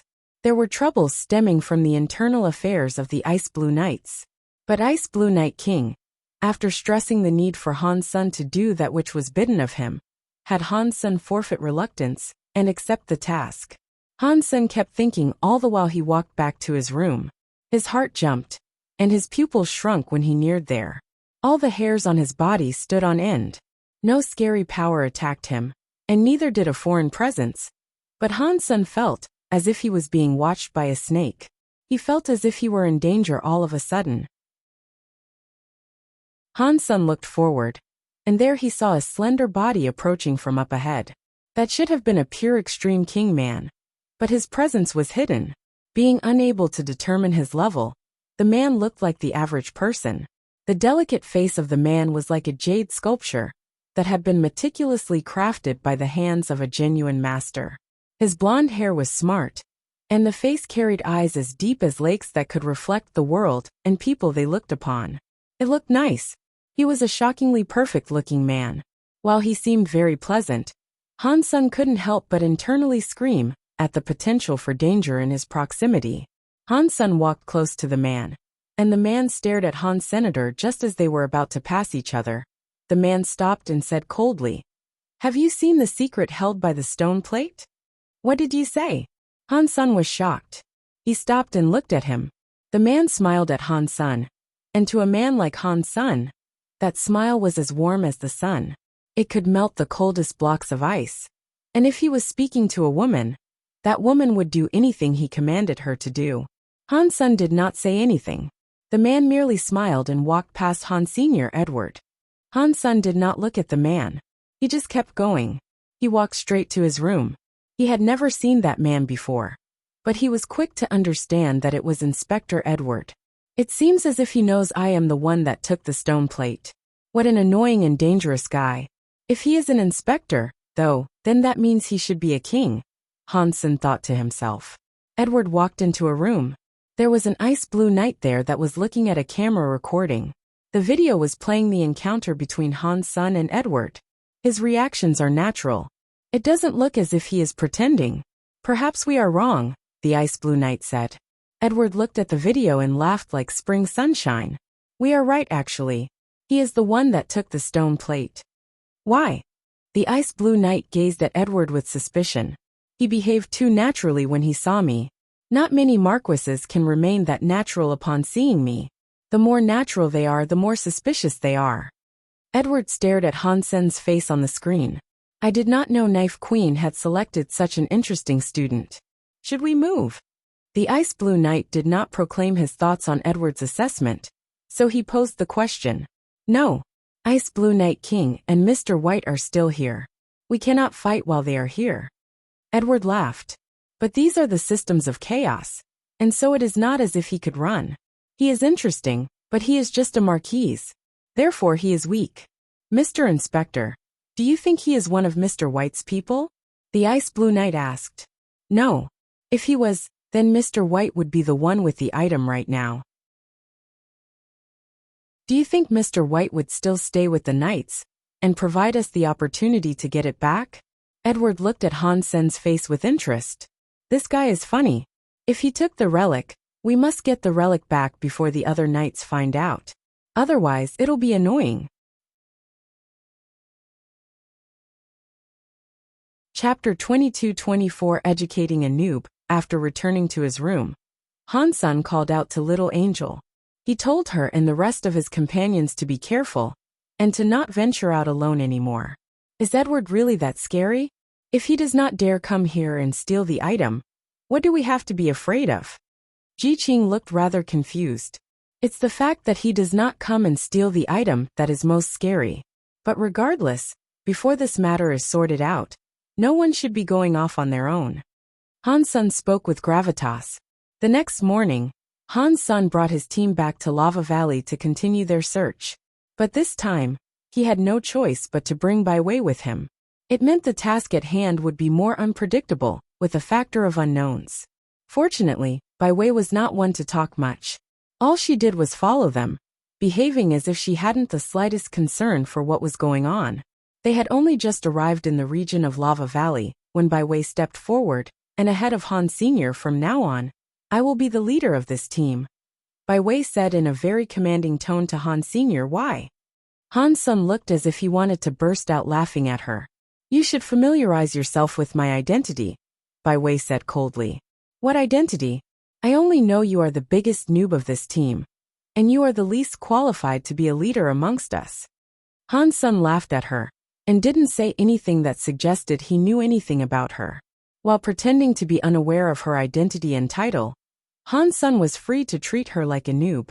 If he made it clear that he knew who she was, then that would make it look like he was just bullying her. There was a difference. Bai Wei was stunned by the rebuttal. She looked at Han Sun and nodded. Okay. In that case, I as a noob will challenge you. If you lose, I will become the leader of this team. You and them will then have no choice but to obey me. No. Han Sun rejected her proposal. Are you scared? Bai Wei looked at Han Sun coldly. You are the weakest in the team, whereas I am the captain. I am the strongest that exists here. If you want to challenge me, I would have to see you beat my companions first. Han Sun pointed to Han Ming'er and the others. Sure. Bring them all on, Bai Wei said coldly. She was not very fond of what Han Sun had said though. A noob is a noob. A noob doesn't know who the boss is. Han Sun sighed. And then he turned to Han Ming'er. Ming'er, teach this noob how to respect her superior. Don't hit her too hard though. We don't want to kill her. Bai Wei, upon hearing what Han Sen had said, felt mad, but she remained the same on her exterior and just coldly laughed. You won't dare fight me yourself, so instead you get a woman to help you? Your imagination is far too wild. This is my daughter. If you can beat her, then you are free to challenge me. Han Sen laughed. Han Menger, after hearing Han Sen, stepped forward and out of the group. She walked in front of Bai Wei. Bai Wei did not care about Han Menger, and neither did she care much for Han Senator. She thought Han Sen barely had the power to put up any kind of a fight against her.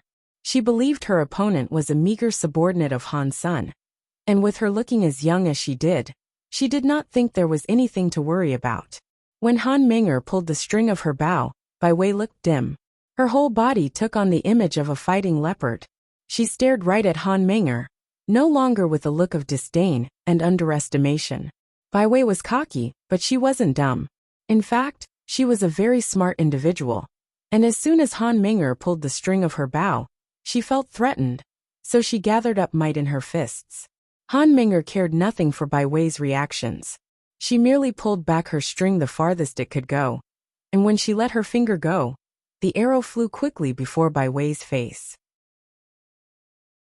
Bai Wei looked cold and threw a punch toward the black arrow. It was the Extreme King's final punch. It was in the top 5 strongest fist skills in the universe. The punch exploded from her hands, and she could have easily sundered an entire mountain if she were to hit one. Seeing that it was going to collide with Bai Wei's fist, the arrow suddenly disappeared from Bai Wei's vision, and when it reappeared, it was piercing her belly. Bai Wei's face remained unchanged. When her body staggered back, her fist became incredibly hard to hit the arrow. The whole action was performed very smoothly, and there wasn't a moment of hesitation or nervousness. Boom! A black sun rose where she stood, and Bai Wei actually ended up getting blasted away. Her armor was broken, and some of her hair was singed. Only the hair underneath her helmet was saved from burning. She would have been made bald otherwise. Bai Wei's face changed. A fire of golden light suddenly wrapped her entire body, so the explosion did not destroy her armor completely. But even so, blood dripped from the corner of her lips, and that meant she was injured. Bai Wei never would have thought that an arrow fired by someone from a backup team could be as strong as that. Not even the Extreme King's final punch was as strong as that arrow. She really couldn't believe what had just occurred, but it really was the truth, and Bai Wei had lost her advantage. Han Menger then plucked the string of her bow over and over. Arrows flashed forward like thunderbolts. Bai Wei was suppressed by the next few arrows, and there was no chance of her closing the gap with Han Menger. The Geno arts of an Extreme King were incredibly strong, and yet Bai Wei's Extreme King final punch was a little weaker than Han Menger's Break 6 Skies and destroyed Bible-fueled arrows. She was not weak enough to get wrecked, though. Han Menger's arrow kept Bai Wei on the disadvantage, but she was not losing. She was strong, and very few marquises would be able to defeat her. Enough! Han Sen signaled for Han Menger to fall back. There is no winner yet. Bai Wei looked at Han Senator. Han Sen laughed and said, "You lost. You forced yourself to use a Geno art and spend 10 times the amount of power Han Menger used. Even so, you were unable to resist the firing of those arrows. It might be a tie right now, but sooner or later you're going to lose. This is a competition, remember? It is not a death match, so there is no need for us to continue." Bai Wei could not say anything. What Han Sen had told her was correct, so she couldn't deny it. If you cannot beat my daughter, then practice over the next few years. Do that, and maybe I'll give you opportunity to challenge me. Han Sen spoke clearly without hiding anything. Han Sen deliberately crushed Bai Wei, so he could maintain his leadership of the group. If Bai Wei was to lead, Han Sen would have been unable to hunt the beast's souls the way he wished to. Just wait. I will beat both you and her, Bai Wei said coldly. She did not continue her insistence on being leader. Bai Wei was obviously not as calm as she looked, though. She looked at Han Menger with a complicated look. Then she looked at Han Senator. She could not believe that cold-looking lady that was equipped with a bow was Han Sen's daughter.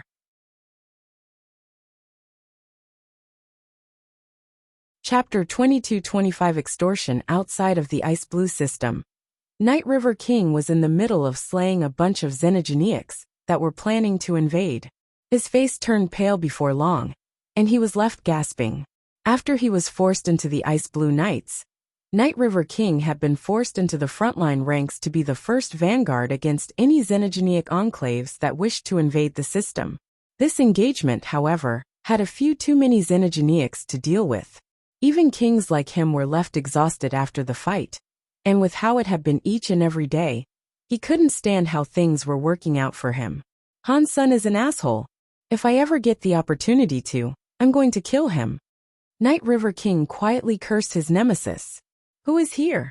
Night River King looked down a hallway, due to being alerted. You want to kill Han Sen? I will give you the chance you seek. A man approached him with a smile.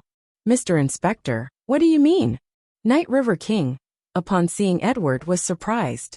It made him produce a large frown. Edward came before Night River King and said, Han Sun took something that belongs to me, but Ice Blue Night King and Mr. White is around. As a result, I cannot go and kill him by myself. If you are of the mind to kill Han Sun, too, then we can cooperate. I will give you the exact opportunity you need to kill him. Night River King lifted his lips and said, You must be joking. These are the Ice Blue Knights. If you have someone you don't dare kill, why would I take that risk? And on top of that, I am just a conscripted knight. Edward smiled and said, Over the next 2 days, I will be exploring a new system alongside Mr. White and Ice Blue Night King. I can have you sent to planet Ice Blue, and if your kill is clean enough, I can ensure no one ever finds out you were in the area. You have to retrieve one item for me, however. After that, I can also have you work by my side. You know, Ice Blue Night King put you out here on behalf of Han Senator. It was to please him. But you don't deserve such treatment at all. Night River King's face cycled through a variety of different expressions. He looked at Edward, not sure whether or not he would used and discarded once Edward had gained what he was looking for. Edward sighed. He looked at Night River King. You don't have to do it, but you are already in Mr. White and Ice Blue Night King's bad books. And now you're rejecting me and my fix? Oh, your fate worries me so much. Night River King's heart kept jumping. The Ice Blue Knights had 3 key figures. There was Ice Blue Night King, Edward and Mr. White. Ice Blue Night King and Mr. White stood on Han Sen's side. If Night River King offended Edward, it would be difficult for him to foresee how he would survive the duration of his service in the Ice Blue Knights. He would be treated as little more as cannon fodder. He'd be expendable. Mr. Inspector, it is not that I don't want to kill Han Senator. In fact, I would like to skin him alive. The thing is, it's that I actually cannot kill him. He has a very powerful shield treasure that not even my power can break, Night River King said while lowering his head. Yes, I have heard about that. But don't you worry. I have a little something prepared for you. Edward, after saying that, gave Night River King something. Take this with you. I assure you that it will enable you to break Han Sen's shield treasure. Without his shield, you will surely be able to kill him with ease. But make sure your kill is clean. If it isn't, then there is no way I can assure your survival. Night River King was holding a metal figure that was around the size of a hand. He kept wondering whether or not Edward was seeking to use him, and then silence him, when all was said and done. Edward seemed to know what Night River King was thinking though, so he coldly said, If it wasn't for Ice Blue Night King and Mr. White keeping an eye on my people, I wouldn't be asking this of you. But by drawing them away with me, I am giving you the only window of opportunity you are likely to get. You just have to remember to get that item for me. If you don't, I will kill you. Night River King gritted his teeth and bowed. Do not worry, Inspector. If Han Sun has the item with him, then I will surely bring it back to you. Be prepared. In a few days, people will come to pick you up. Remember, you will only have one chance at this. Make it swift and clean, and for the love of all, do not leave a trace. If you leave incriminating evidence, no one will be there to back you up. Edward patted Night River King on the shoulder, and he prepared his defense work. Mr. Edward, why are you asking an outsider to do this for you? What if he takes this item for himself? The pilot of the vessel asked after Edward returned to his ship. Edward laughed and answered, Night River King is smart. He will keep that item for himself as a trump card that will enable him to live. He will probably take it to Ice Blue Night King and Mr. White in the hopes of living. Then you're still using him? The Ice Blue Knight asked in obvious confusion. It does not matter. He has no choice. Edward squinted with his eyes as he spoke. With Night River King's suspicious personality, he will do the kill prettily. Including Han's son. Everyone in his team will die. Even Queen Bai Wei. Queen Bai Wei is in Han Sen's team? The Ice Blue Knight's face changed, and then he immediately understood Edward. Night River King knows he is going to be killing a queen? He knows going to Ice Blue Night King won't work? It will be death for him to admit the crime. So he will have to come running to you? And Ice Blue Night King and Mr. White will suffer because of Queen Bai Wei's death? They won't be able to take care of anything. Han Sen's team followed the way through Lava Valley. They had cleaned the early regions once already, so their going was quick and unhindered. Bai Wei was following Han's son, but she remained very quiet. She slowly watched Han's son and Han Menger, eager to learn of their powers. But on that trail, there was no opportunity for them to fight, and that disappointed her expectant desires. Seeing Han's son continue to move, Bai Wei looked hesitant to speak, but after a while she had to say, "Captain, I am leaving the group for a while." "No, you are in my team. Listen to me. You are not allowed to go off on your own." Han's son did not beat around the bush. If Bai Wei went off on her own, and something bad happened to her, Han's son and Ice Blue Night King would be doomed. There was no chance he'd let her wander off alone. "In that case, why don't you guys come with me?" Bai Wei said coldly. "I told you, I am the captain. We go where I say we go." Han's son frowned. "Go together, or I go alone. The choice is yours to make." Bai Wei looked indifferent, and just as boorish as before. "Where are you looking to go?" Seeing Bai Wei was insistent on going someplace, Han's son at least had to ask her this. "The nest of an undying bird," Bai Wei said coldly.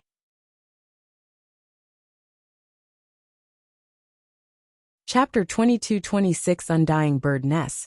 What is the level of this undying bird? Han's son asked with a frown. The name of the beast didn't sound like one that would bode well. Deified. Bai Wei did not hesitate to give him an answer.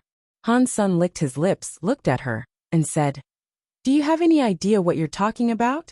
You're on the hunt for a deified xenogeniac? Doing something like that will get you killed. Even a guy like me will get killed going up against a foe like that. If you are afraid, you do not have to go."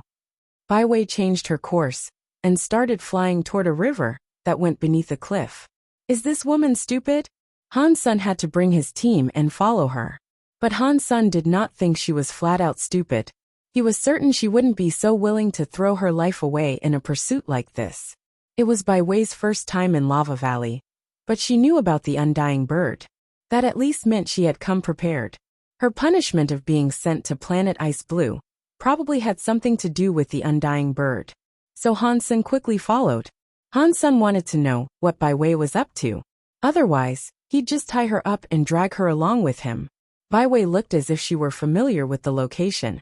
And after she got close to the lava river, she flew in a following of its way. She went toward a cave that had lava flowing out of it and flew right into it. Han's son and his companions entered the cave too. The entire cave was filled up with lava, so they had to fly over it.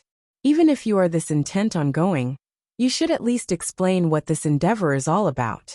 Han's son, as he followed Bai Wei, resumed conversation. Bai Wei just ignored him. She continued flying the way she wished to. The cave didn't have any other fire xenogeniacs occupying it. Strangely, it was entirely clear. Aside from the burning hot lava, there was nothing else there. Bai Wei was quiet, and she flew in a course that took them over half a day. All of a sudden, however, an explosion sounded. Han's son looked in the direction of the chaotic acoustics, and he saw a cave open up. It was like a giant underworld had presented itself. The lava moved to drop down a cliff that was ahead of them. It became a lava waterfall, and it looked very strange. After they flew out of the cave, they saw that the underworld was gold and red. Lava was everywhere. It was like a sea of lava. Across the large sea of lava was a black mountain. There were lots of green plants growing across it, and it looked rather amazing to behold. Read more chapters at List Novel. Bai Wei flew toward the island across the lava sea without hesitation, but now she was flying at a much slower pace. It was evident that she was worried about something. Han Sun let Ji Qing, Han Yan, and Huang Fujing sit atop Little Star's back. Little Star was able to lead. If there were danger, and the Bysema was unable to be used, Little Star's power would be sufficient in saving their lives. Voila! Somewhere on that lava sea, an explosion occurred. The lava was tossed about like a spring bursting out of the ground. Something black and red emerged, and it was headed straight for Bai Wei. Bai Wei's face did not change, and she threw a punch at the black and red shadow. There was another explosion, as the lava on its body spread out. She punched it, and had the creature falling back 10 meters down into the lava. Han Sun, upon a clearer look, noticed how the monster resembled a crocodile. Its body was black like charcoal, but some parts of it were red like the lava. Han Sun looked around, and he saw many more of the charcoal-like shadows. They were like burnt wood, and many of them were coming forward to amass there. Voila! Voila! Many 3-meter-long crocodiles emerged from the lava. They were all headed for Bai Wei, and Senator Han Sun summoned his spell pistols. He fired bullets at the lava crocodiles while Han Ming'er fired her black arrows at the same fiends. Pang! Pang! Pang! Pang! Many of the lava crocodiles were killed by the bullets and black arrows. Their lava-looking bodies, shattered into bits and scattered all around. They were like clumps of lava disintegrating back into the sea of lava. But Han Sun did not hear a hunting accomplished announcement.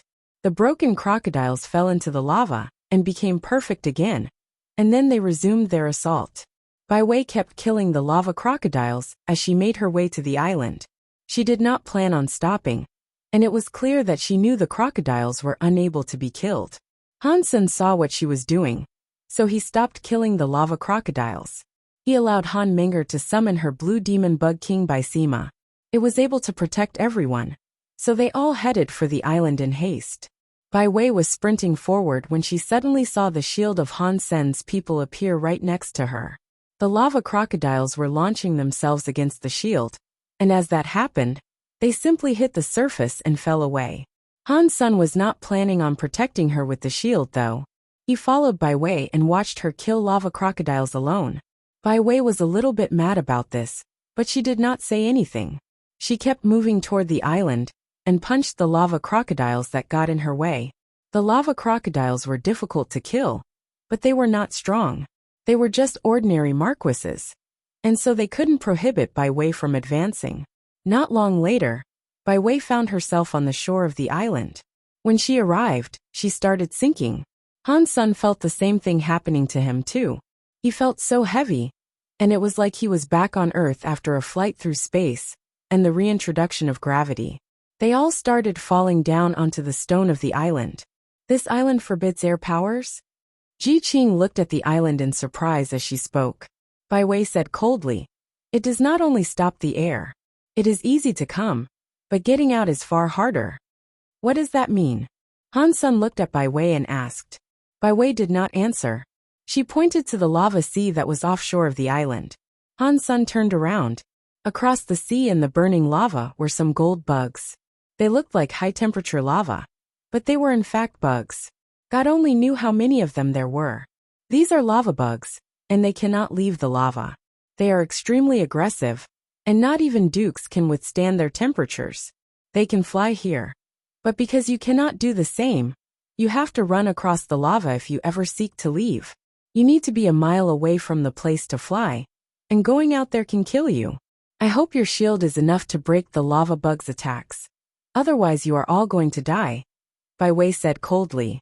She was not happy that Han Sun hadn't protected her in the shield.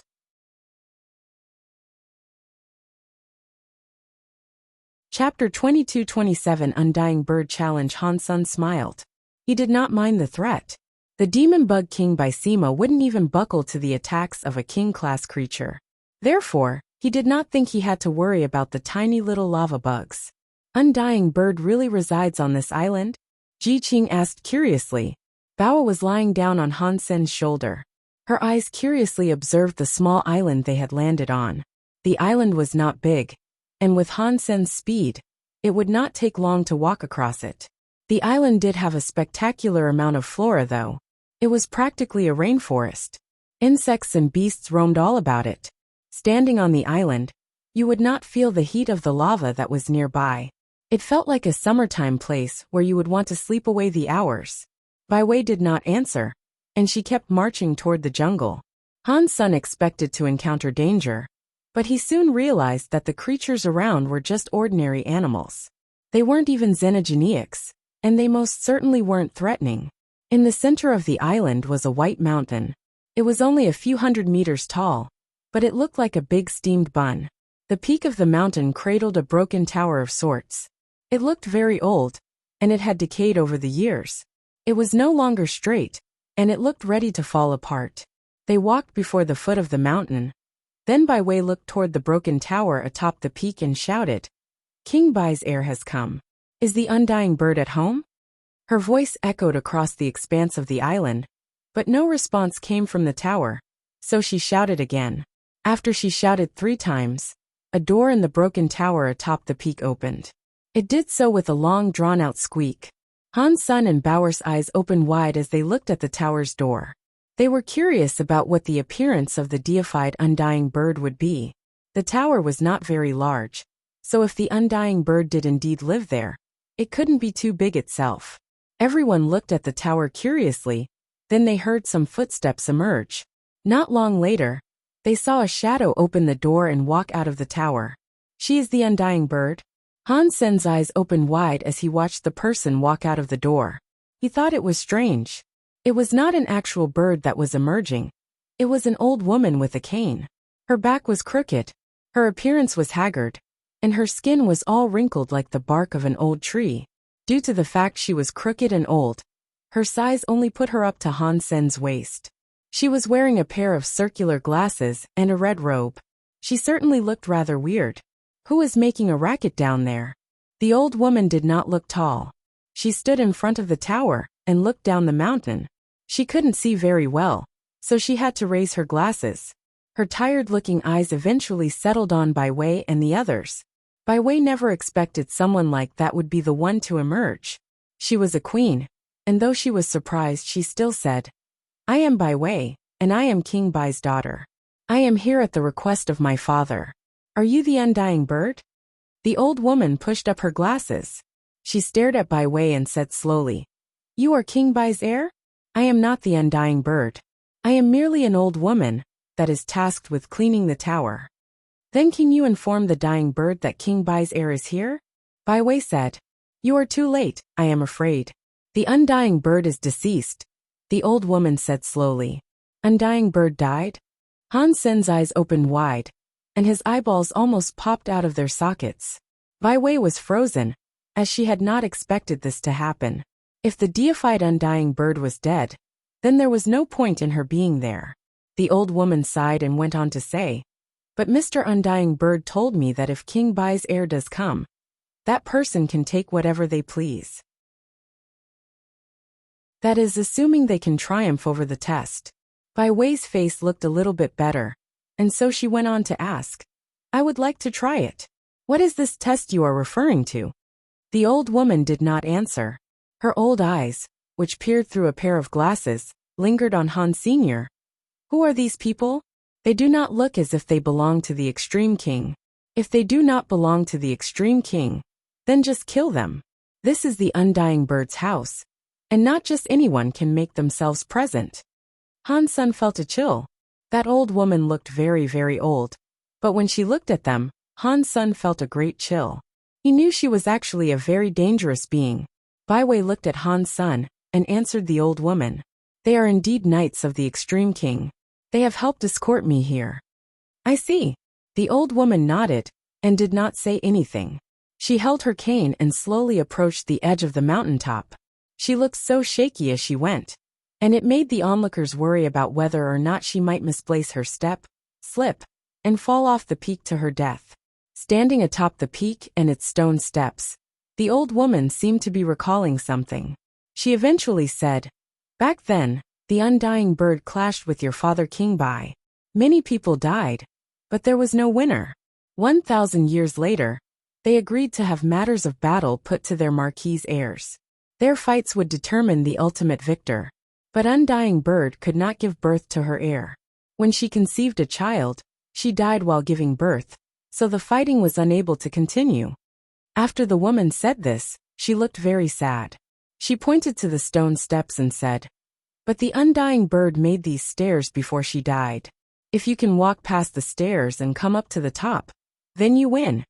And then you can take the items that the Undying Bird and King Bai fought for. If you cannot accomplish this, then you can go home. And there are no other conditions." Bai Wei looked at the old woman atop the peak. No matter how you do it, cross these steps and reach the top. You'd still win even if you were to crawl up. The old woman coughed after speaking. "If there are no other conditions, I'm going to start." Bai Wei said that, and then she walked up the stairs of the Steam Bun Mountain. Han Sun looked at the stairs. They were only a few hundred meters tall, and from the bottom to the top, it'd only be a few thousand steps. Han Sun did not find anything strange about them, but he wondered what sort of test the stairs would conduct. Han Sun was even more interested in the item that the Undying Bird and King Bai had fought for. But he also thought that the old woman was extremely dangerous, and that he would do well not to provoke her. So he watched Bai Wei accept the test.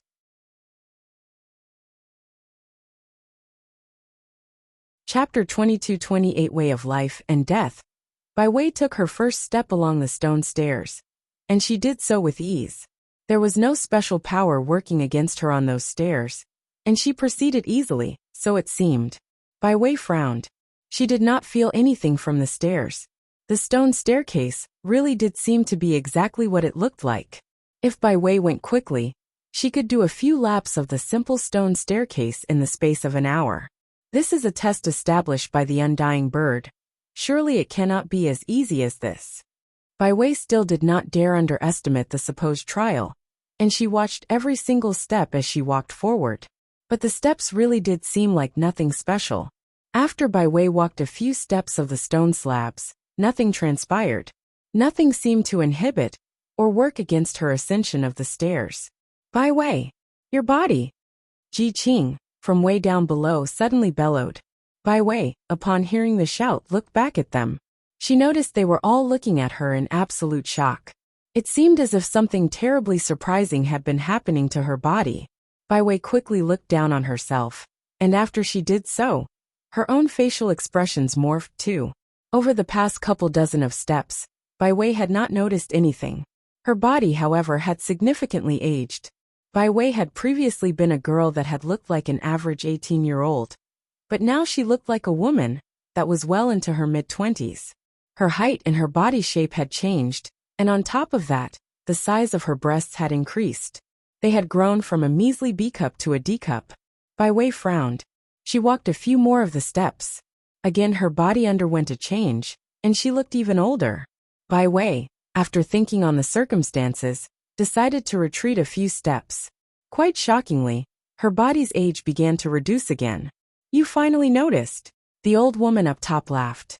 With a coarse and raspy voice she told her, "Undying Bird is the one that created this way of life and death, and not everyone is able to scale it. It is a process stemming from your life and death, and it is a path that reveals the course of your life.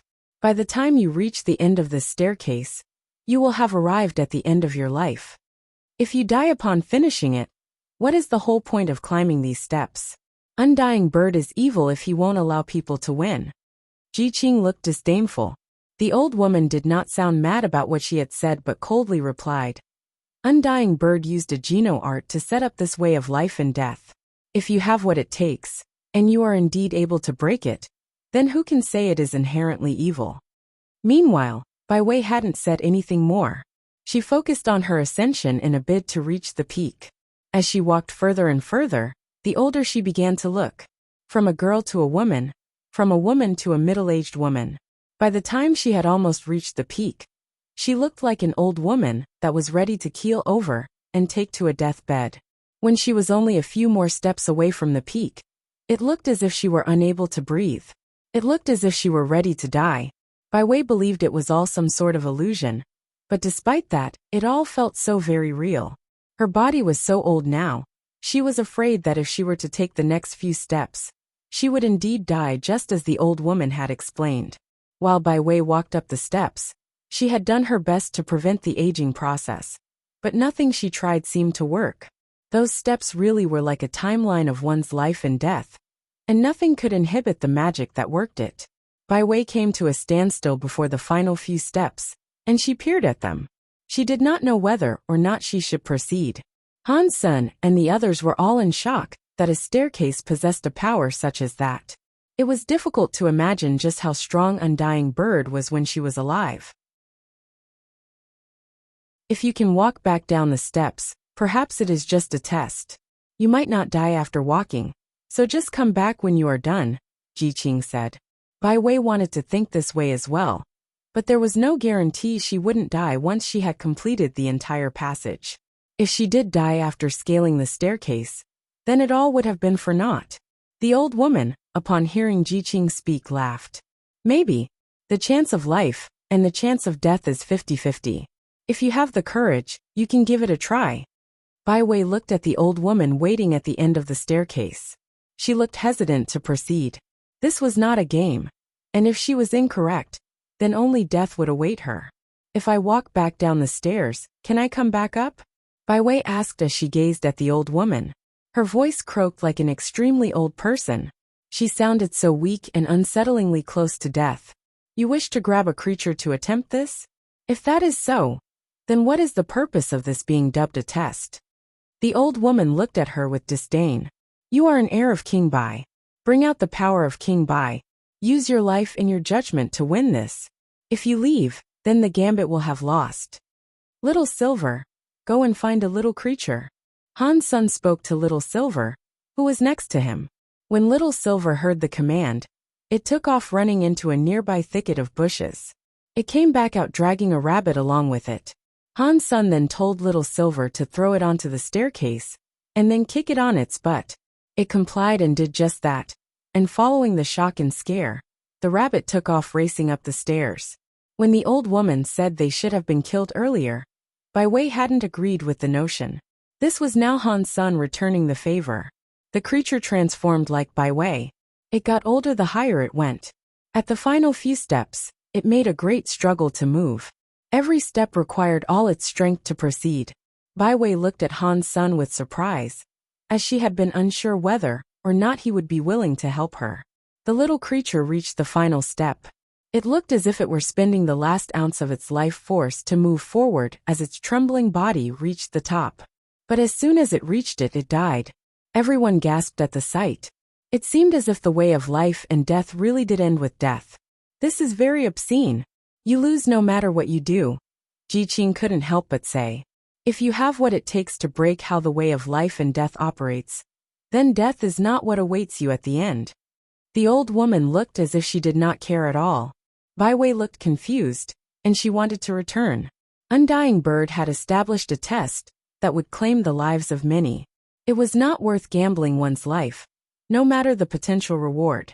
Just as Bai Wei sought to go back, she heard Han Sen say, "If I were you, I'd take and finish the last step." Bai Wei was shocked.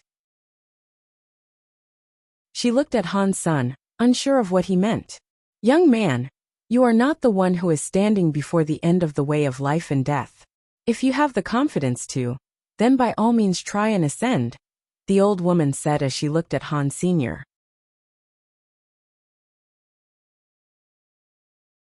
Chapter 22-29 Cause and Effect. If you hadn't talked, I would have thought that we might die, but now I am pretty sure I won't die by walking along this way of life and death. Han Sen spoke with certainty. Young man, talk is cheap. If you are as certain as you say you are, then come and tread the path for yourself. The old woman looked at him with disdain. Sure. Han Sen, after saying it, immediately took his first steps along the way of life and death. Han Sen was not there to prove the old woman wrong, and neither was he there to provide comfort and aid to Bai Wei. All he wanted to do was feel the powers that permeated the way of life and death. A power like that was rare to witness, even for those that were deified. So, there would not be many opportunities for him to experience the feelings of such a power.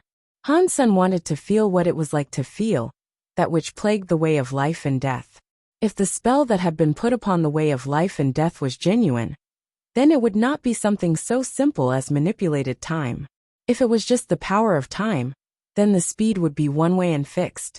Every creature had a different lifespan, so there was no way each step added a certain amount of time that would only bring them to their death upon reaching the end. Only the cause of life and death could have that effect. Going forward took you to your demise, whereas going backwards assured life. If Han Sen could have the taste of that power, it would be a remarkable thing for him to have. Brother, this is way too risky. Han Yin tugged at Han Sen's arm and made her concern known. Although Han Yin knew Han Sen's judgment was likely correct, this was a matter that concerned her family. It was only natural for her to be as afraid as she was. It's okay. I'm only going to take a look. Han Sen touched Han Yin on her head, blinked, and then he approached the staircase. Bauer wished to follow Han Sen, but he passed her to Han Yin. He proceeded alone.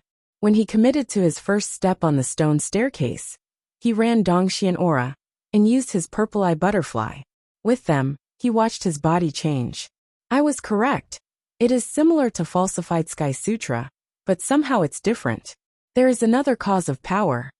While Han Sen kept his Dongxian aura and his purple eye butterfly running, Han Sen was able to see many almost transparent substances get chained within him.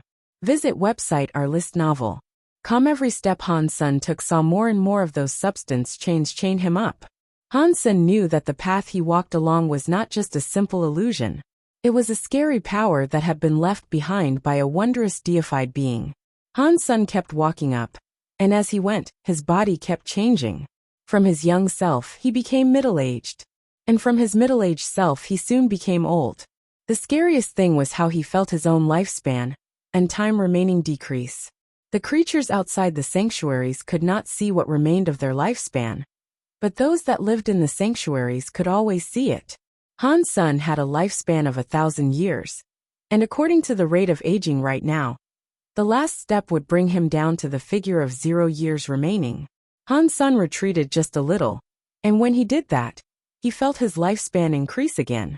It really was a path that was true to its name of the way of life and death. Han Sen really admired Undying Bird now. A strong power like this was something that deserved admiration. Han Sen used all the purple eye butterfly's power to try and get a read. But try as he might, everything was still a mystery. He could not analyze the enigmatic cause power. He was disappointed, but he still continued to ascend. The more he walked, the stronger the cause power felt. Han Sen saw it clearer and clearer. Han Sen did not stop, and he thought to himself. He eventually reached Bai Wei's position. He was very old right now, just like Bai Wei. The mere act of talking was enough to make him gasp. This is none of your business. Why have you walked up here? Bai Wei looked at Han Sen with a complicated expression. She did not know if he was trying to be a hero or not. I just wanted to prove a little theory I have. It has nothing to do with you either. Han Sen said that, and then he continued walking up the stairs. Han Sen felt as if he were tremendously old right now. He felt as if he were losing his power too. Every single step he now took was incredibly tiring. Bai Wei looked at Han Sen's back as he went, and her feelings were wrought with complication. Han Sen walked another step. There were only 2 more remaining. Han Sen did not hesitate though. He took a deep breath and walked 1 more step. Then he stopped. He looked at his lifespan, which had ticked down to only 1 remaining. Normally, a person would die after taking the last step. Undying Bird has a very strong cause power, Han Sen said coldly. He really did admire Undying Bird right now. The old woman squinted her eyes. I did not expect you would have knowledge regarding this to know that this is cause power, and not a simple time power. It is a shame I was not able to see Undying Bird while she was alive. I really wish I had been able to cough. Han Sen was serious about what he said. An elite like that was not someone who would be easy to meet. If he was able to see the Undying Bird use that mysterious cause power, perhaps he would be able to learn something from it. So Han Sen thought it was a grand shame that he couldn't see Undying Bird use it. The substance chains he saw now were too blurry, and he couldn't learn anything from them. If you know how strong it is, Does that mean you are going to walk the final step? The old woman smiled at Han Senator. It was difficult to imagine what she might be thinking. Of course I want to come, Hansen surely said. But due to the fact that he was so old, he did not sound very confident. If anything, he sounded like he was going to die. Oh, you are saying Undying Bird's power cannot kill you? The old woman looked at Han Sun with a complete lack of emotion. She can kill me, but not through these stairs, Han Sun said. If that is what you think, then take the last step. The old woman smiled at Han Senator Han Yen, and the others looked at Han Sun nervously. If he walked the next step, and it worked like all the rest did, then Han Sun was going to die. Han Sun said so himself, too, that the steps were not displaying an illusion. This was a real cause power he was contending with. Han Yen knew cause powers were scary too, 'cause powers could kill, and they did not have to make people bleed to kill them. Bai Wei looked at Han Sen's back, and displayed a very complicated emotion. Bai Wei knew Han Sen knew who she was. She thought Han Sun was doing this to get her attention, or at least make a good impression of himself. She had seen many people do this on her behalf before. But Han Sun had gone all the way to the final step, and he was ready to make the next move. She had greatly misjudged Han Sen's character. In a moment that separates life and death, who can remain fearless? To even know that completing this path might not lead to death, who would be so willing to risk their life? Not even Bai Wei herself made the dare. She looked at Han Sun with a complicated expression and thought, is he going to take the final step? Is he confident? Or is this all a guess? As everyone watched, Han Sun raised his legs and readied himself to bring them down on the final step. The old woman looked strange, and Han Yin forgot to breathe. Huang Fujing looked calm, but she frowned. She thought to herself, what makes him so certain that he won't die by ascending the stairs? She knew Han Sun was not the sort of person who was willing to risk his life on a whim. If he dared to go all the way up, then he must have somehow known he wouldn't die. As everyone watched, one of Han Sen's legs took the final step. He used the last ounce of his power to bring the second leg up to meet the first. He stood up there right next to the dead animal from before. Boom! The whole stair lit up. A transparent fire blazed across the step. It was like a very large bonfire.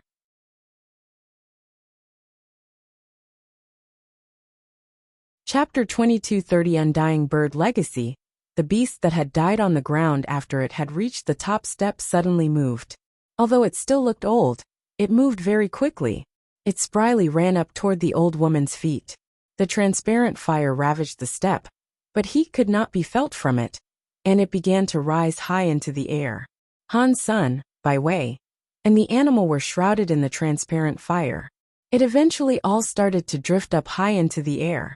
As the fire burned them, their bodies started to recover. It took away the added years, and returned their original form from before they started to ascend the stairs. The transparent fire then took on the shape of a transparent bird in the air. The bird looked something like a phoenix. It screamed and nodded to Han Senator. It then flew away from the Steam Bun Mountain, flew to another mountain, and disappeared. Young man, you win. The old woman looked at Han Sun with a look of seriousness. But I must say I am curious. Why were you so certain you would not die? Han Sun pointed at the animal next to the old woman.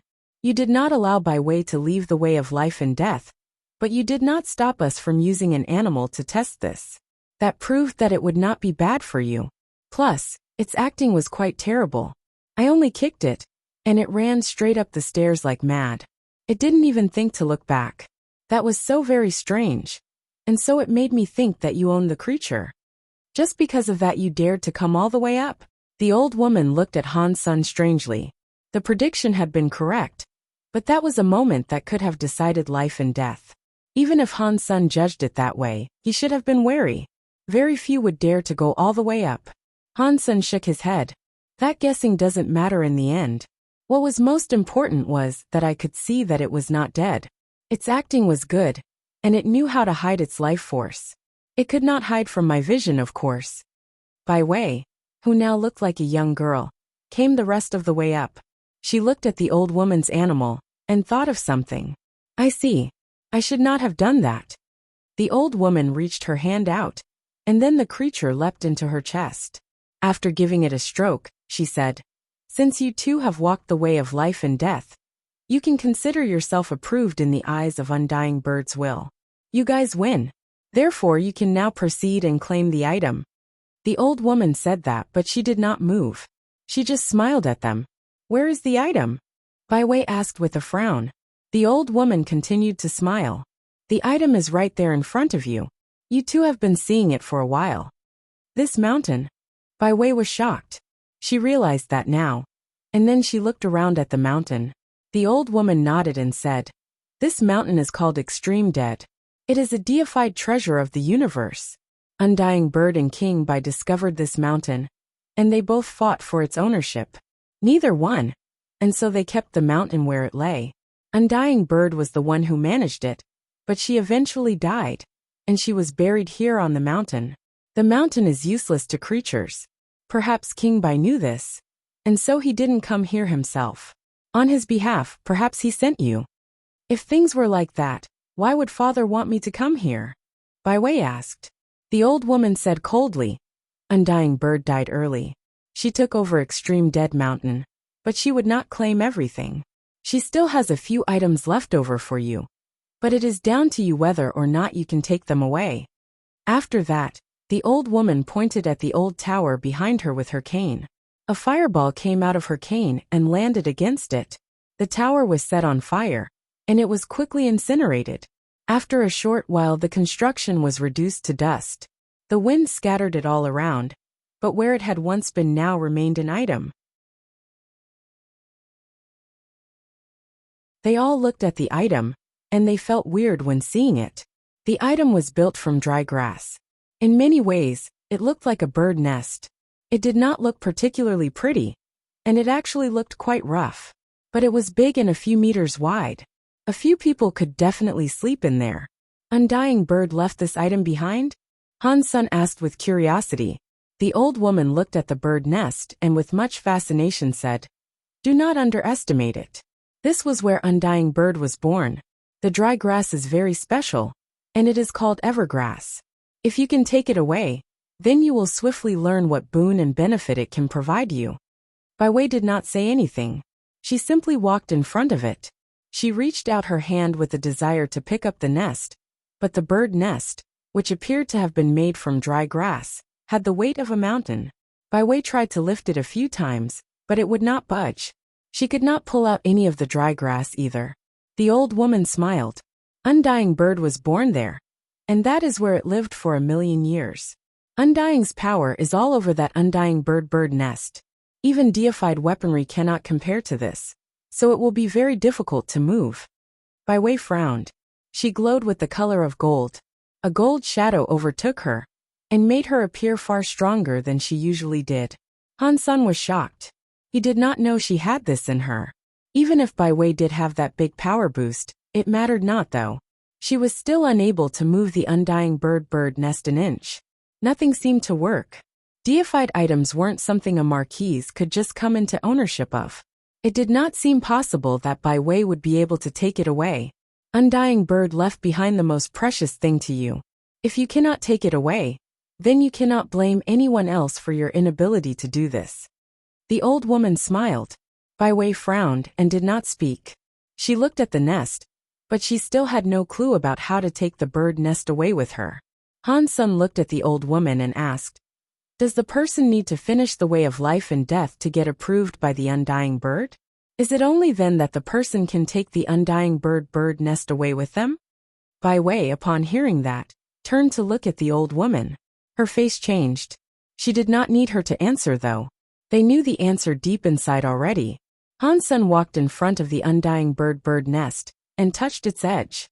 As soon as he touched it, the bird nest started to fly, and then it became smaller. It became something as small as a hand, and it flew to land and sit upon Han Sun's hand. "I see." Han Sun handed the bird nest over to Bai Wei. Bai Wei grabbed the bird nest, but as soon as Han Sun let go, the bird nest dropped to the ground like a giant rock. Bai Wei could not stop it from falling, and she fell down with it. The bird nest was on the floor. No matter how hard she tried, she could not pick it up.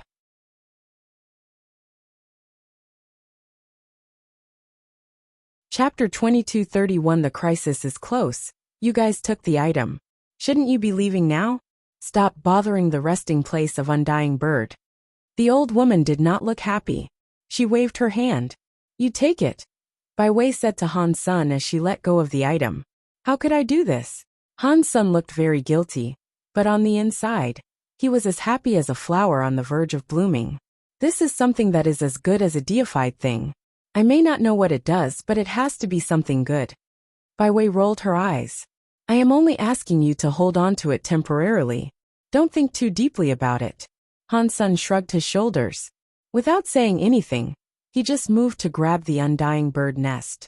The Undying Bird nest was like a deified item. But without its approval, not even a deified elite could make use of it. Han Sun was surprised he had earned the will and approval of Undying Bird. Now that he had been approved to be able to make use of the Undying Bird nest, it was useless for others. Even Bai Wei would not be able to take it. You can't put the blame on me for stealing it. You are the one that did not finish the way of life and death, Han Sun thought to himself. The old woman did not seem very happy about the fact they had taken the Undying Bird nest, and now she wished them gone. Han Sun was holding the bird nest, and as he left extreme dead. He went back the way he came, and as he did, he soon came before the coast. There were many lava bugs spread out across the lava sea. They were like little burning lava fairies. Their heat was hotter than the lava, and they were only resting. If they unleashed their heat altogether, even a duke's armor would be melted. Han Sun tried to fly, but he realized he was still unable to. They would have to tread across the lava sea. Bai Wei suddenly smiled at Han Sun, which sure gave him a surprise. Seeing a cocky person give someone a smile elicited a different feeling to the witness of an average smile. Bai Wei pulled out a leaf. She put godlight into it, and then threw the leaf into the lava sea. The leaf expanded in the air. It looked like a small ship in the lava sea when it came down. It was green like jade. The leaf floated atop the lava sea. The lava bugs, however, started to avoid it in the lava. They did not dare draw close to the leaf. Bai Wei stepped on the leaf, turned around, and looked at Han Sr. If you guys are willing to be my knights, I am willing to take you away from here safely. Thanks, but no thanks. Han Sun smiled. The woman was drunk on her own pride. She did not bother to find out who Han Sun was exactly, and the only threat before them were a few lava bugs. They weren't going to stop him. Bai Wei saw Han Sun and his friends huddled together. Then Han Ming'er summoned a blue shield. It shielded them all just as they moved to walk across the sea of lava. Bai Wei frowned and advised Han Sun. When the lava bugs are shocked, they will explode. The heat they create can melt a Duke-class defensive item. Even King-class armor can break with the heat. Don't say I didn't warn you. Thank you for the tip, Han Sun replied. But he did not stop walking across the sea. They were walking across the lava sea with the Demon Bug King, Baisima for protection, when suddenly many of the lava bugs approached. Their bodies were like burning steel, and they launched themselves against the surface of the Baisima. They exploded with a searing heat. The heat was able to melt any kind of steel, but the Baisima did not melt at all. Bai Wei looked quite surprised seeing this. Her facial expression was a complicated one. Bai Wei was operating her leafy vessel. She watched the others cross the lava sea. She was surprised by the level of defense the Demon Bug King Baisima had. She couldn't help but stare at it.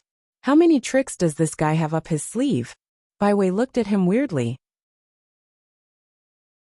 They walked 1 mile from the shore of the island, and when crossing the threshold, their abilities to cast air powers returned. Han Sun and his companions started to fly up and away from the sea of lava. The lava crocodiles that attacked did nothing to the Demon Bug King Baisima, either. Bai Wei had to put the leaf away and use her own powers to fight her way out of the lava seas region. Han Sun laughed at her, but he did make an offer for others to join him inside the shield. She just didn't reply to him. She left by her own means. This woman is way too full of pride. Han Sun shook his head. He continued to investigate the Undying Bird nest as he did so. Han Sun used the purple eye butterfly to examine it, and he could see how the Undying Bird nest was full of mysterious cause substance chains. There were a lot of them, and there weren't any gaps. It was scarier than the core substance chains on the stairs. Han Sun tried, but he failed to activate the nest's power. He researched it for a while, but he could not figure out what its purpose was. I will have to try some more when I get home.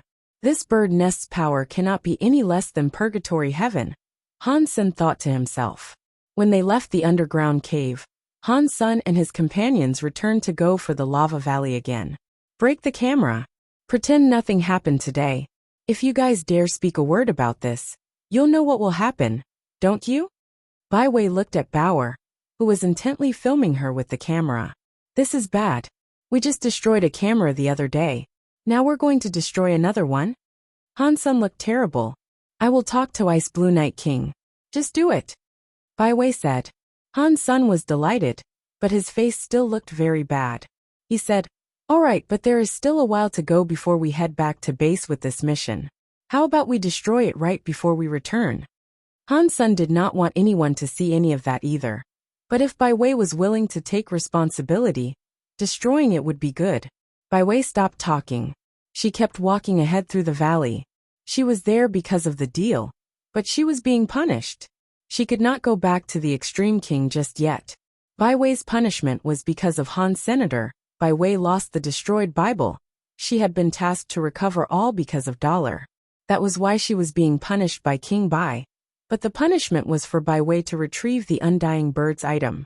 No one probably expected Bai Wei to not dare ascend the steps. Han Sun was the one who had earned the approval of the undying bird instead. Han Sun and the others continued their search through Lava Valley. After 3 days, someone else was in Lava Valley who had been following them. Night River King looked cold. Although he had been forced to go, his mind to kill Han Sun wasn't.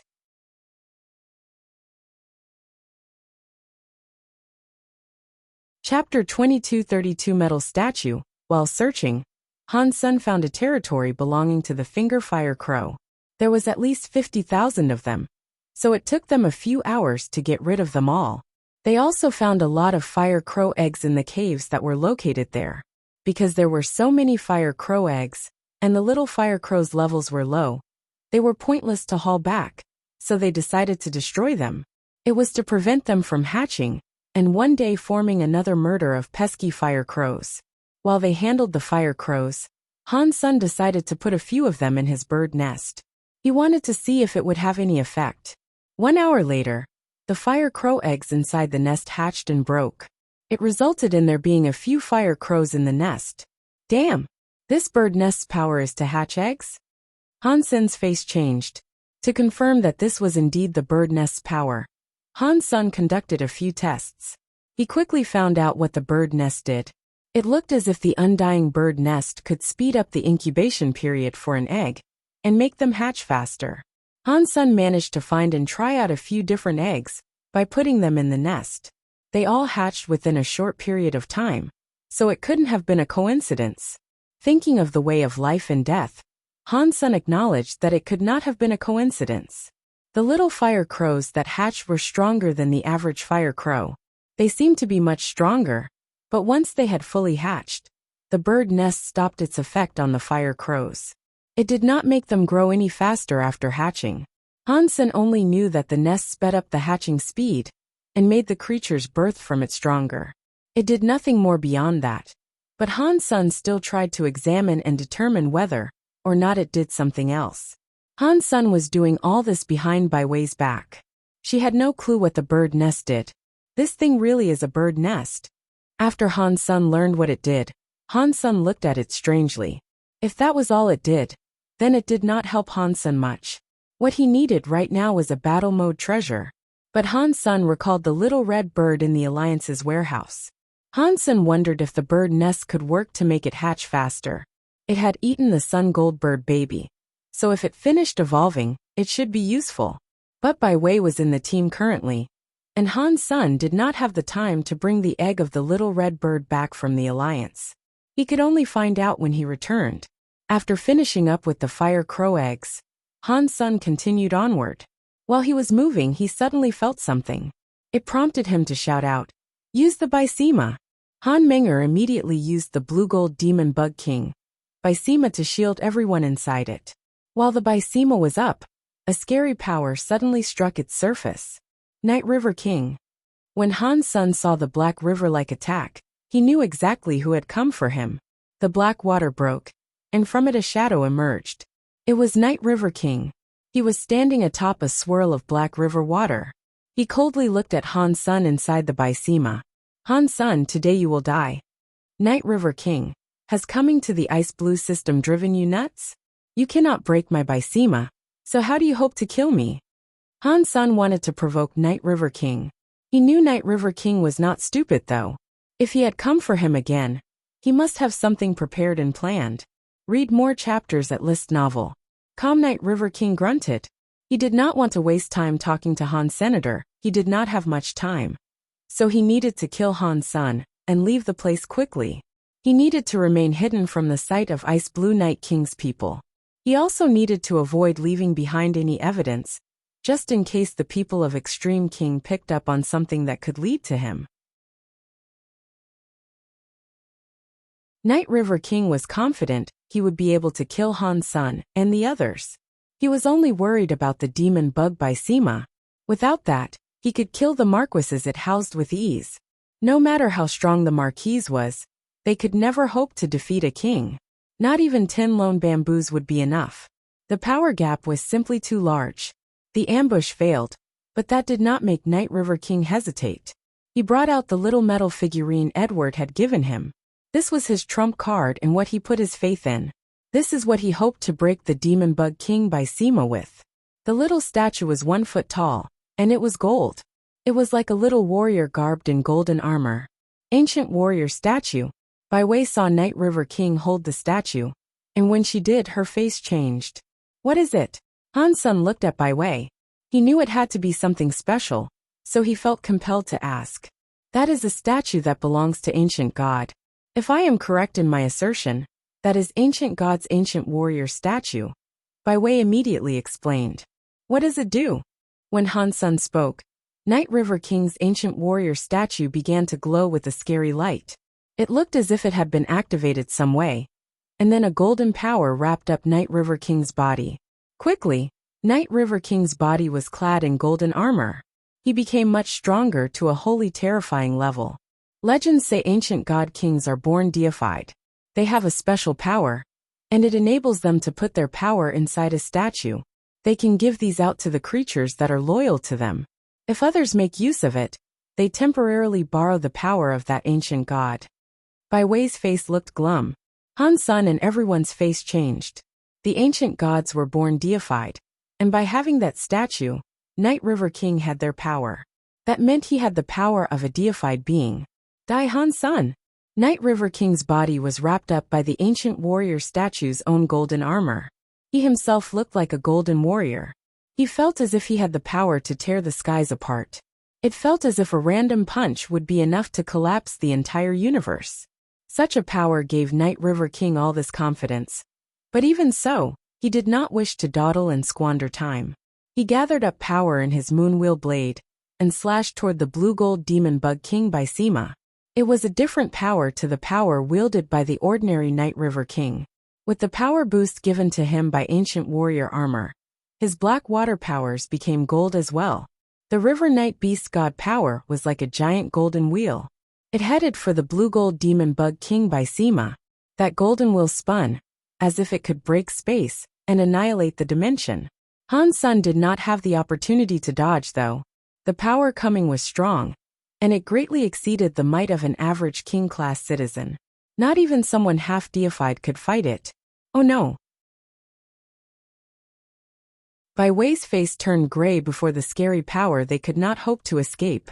The golden wheel, which could break space, was about to hit the Bysema, and when it hit the blue shield, it indeed broke open the Bysema. It was not getting any weaker, either, and as it proceeded, it was going to split the entire Bysema in half.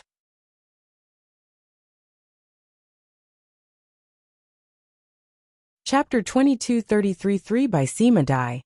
Night River King looked murderous. His hatred for Han's son was burning, and he wanted nothing more than to grind Han's son into dust. Ancient god statue's power was not unlimited. The statue Edward had given him only provided the power to fuel one grand attack. After one attack, the ancient god statue would vanish, But one attack would be enough for Night River King.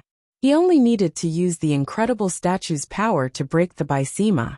Even if Han Sun wasn't killed by it, Night River King thought he could lay waste to them all within a short amount of time, through his own power. When they were no longer protected by the Baisima, his power was almost like a fully fledged deified's power. It didn't give Han Sun the chance to dodge it. He watched the Blue Gold Demon Bug King Baisima get cut through like tofu by the golden wheel. Night River King looked excited as it occurred. He kept slashing with his moonwheel blade. As this transpired, a yellow and green light manifested. It combined with the blue Baisima to make it a tricolored Baisima, and those colors pushed back against the hurricane of gold. Kacha, the golden wheel power, which was akin in strength to a deified's, went up against the tricolored Baisima. The golden dust and the three colors spilled everywhere like a vibrant firework. The golden wheel cut through the tricolored Baisima, but at a much slower pace. It was like a grinding wheel had gotten stuck inside rocks made of steel. Its cutting speed was much slower. Die! Night River King could sense the tricolored Baisima's might, and its presence had given him a fright. He used his own power to sprint forward, wishing he could cut through the Baisima and kill all of them inside it. The giant golden wheel kept pressing down while Night River King roared. It slowly cut the tricolored Baisima. Some of its exterior was shredded open, as the scary gold wheel did not relent in its pressing cut against the Baisima. It cut the space inside the Baisima. Han Sun and the others were in the back of the Baisima, their backs against its wall. But the gold wheel was still able to cut in. It broke the tricolored Baisima and cut through the fabric of space to get at them. Continuing forward toward Han Senator, because the tricolored Baisima's defense was so high, it did make the golden wheel slower. Han Sun and Bai Wei also used all sorts of power against the gold wheel, hoping they could do something to help the Baisima repel the attack. But before the deified power, even Han Menger, who had a very destructive personality, could only deal damage that was the equivalent of a tickle to the wheel. In their opposition against the wheel, Han Sun and his companions' powers were like ants going up against an elephant. They were very small, but right now Han Sun could not put away the tricolored Baisima to do something else. The tricolored Baisima was stopping the gold wheel. If the tricolored Baisima was gone, the speed and impact of the deified power would not give Han Sun room to escape. He probably wouldn't even have the chance to teleport away. He'd be killed. Seeing the gold wheel grinding them, Han Sun knew they had no way out. The gold wheel cut open the tricolored Baisima, and it continued going forward. Han Sun, let us end this feud right here. Night River King roared madly. The moonwheel blade pressed down like crazy. Now Night River King was like a god that could not be stopped. Kasha, the tricolored Baisima, made a blender-like noise. It sounded like it was grinding rocks, and the noise grew louder and louder. Han Sun and his companions were against the Baisima's wall, and they kept trying to attack the gold wheel. The gold wheel was in front of them, grinding the space before them. There were many space cracks almost reaching Han Sun's body. Bai Wei looked hopeless. She looked to be in utter shock. No matter how arrogant she was, at the end of the day she was just a teenager.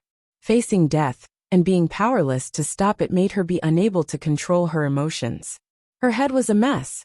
Han Sun kept thinking about how he might deal with the situation. The deified power was way too strong, and what he was dealing with now was far outside the realm of his being able to stop it. Cat. Ch Sha. As this happened, the gold wheel slowed down. It was now so slow, and the gold color began to dim. It looked as if it were dying.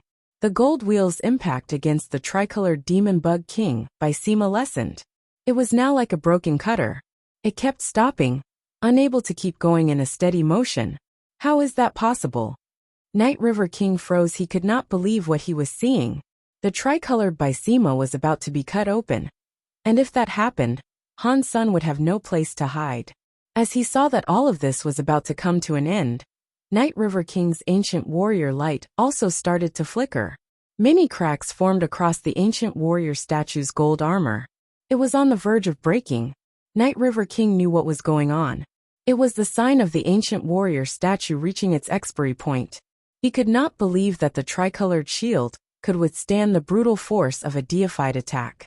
Bai Wei was just as surprised. She had already been impressed by the demon bug king by Sima, but now it had managed to block the attack of an ancient warrior statue. She was amazed by its performance. Han Sun and Han Yin were happy too. One demon bug king by Sima was a half-deified treasure. Han Sun did not believe the combined effort of the tricolored by Sima could block a deified attack. But seeing the truth of the matter now, it really had blocked the attack, even though it had been dealt a lot of damage. Pang! Night River King's ancient warrior statue light was extinguished. The gold light shattered into dust. The gold wheel was gone too. There was just some black water power left. The tricolored demon bug king by Sima was gone, and the beast's souls were damaged. It would take a while for them to recover. The tricolored by Sima was still not strong enough to challenge a deified power. I did not expect you had 3 of those shields. That defense is so strong. It is a shame that it could not kill you. But now you don't have the protection of any shield, and so you will die. Night River King looked so ugly, and his eyes looked to be filled with greed. Han Sen's shield could block a deified attack, and while the powerful treasures hadn't been destroyed, they could not currently be used. That meant Night River King thought he could kill them and take the shield treasures for himself. Night River King looked very greedy and murderous. He used his black water power and the moon wheel blade to create a black water wheel. There was no ancient warrior statue to power up the attack, but it was still a king-class power.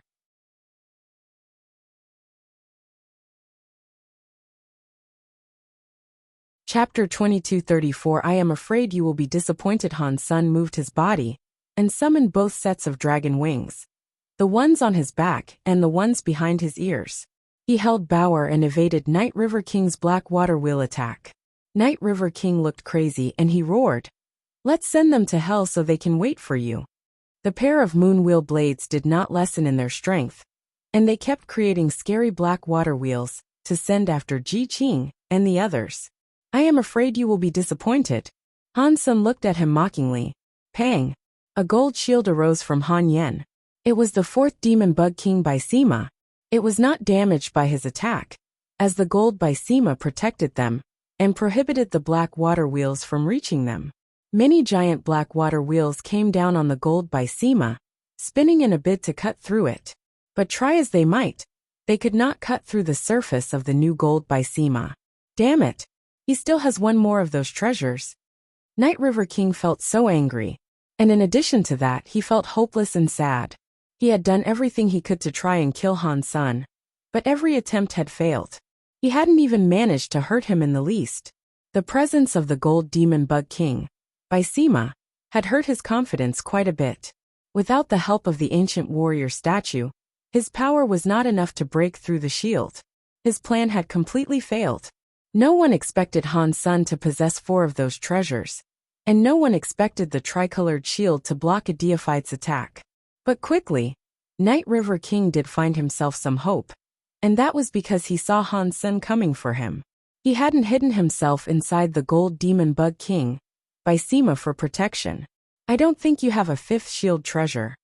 Night River King looked ugly as he roared. His body exploded with a burst of power as black water started popping off in every direction. The moon wheel blade he was wielding was carrying a black water wheel toward Han. Senator read more chapters at List Novel. Han Sen's dragon wings flapped. He teleported past the black water wheel and rushed to Night River King. Night River King was so angry, and his blade was so fast. The black water wheels appeared everywhere. They were headed for Han Sun with an ardent desire to cut him up into pieces. Han Sun cast his Dongxian aura and used the purple eye butterfly, and then he teleported again. His speed and power wouldn't be up to Night River King's par. Dodging Night River King's attacks were very difficult, of course.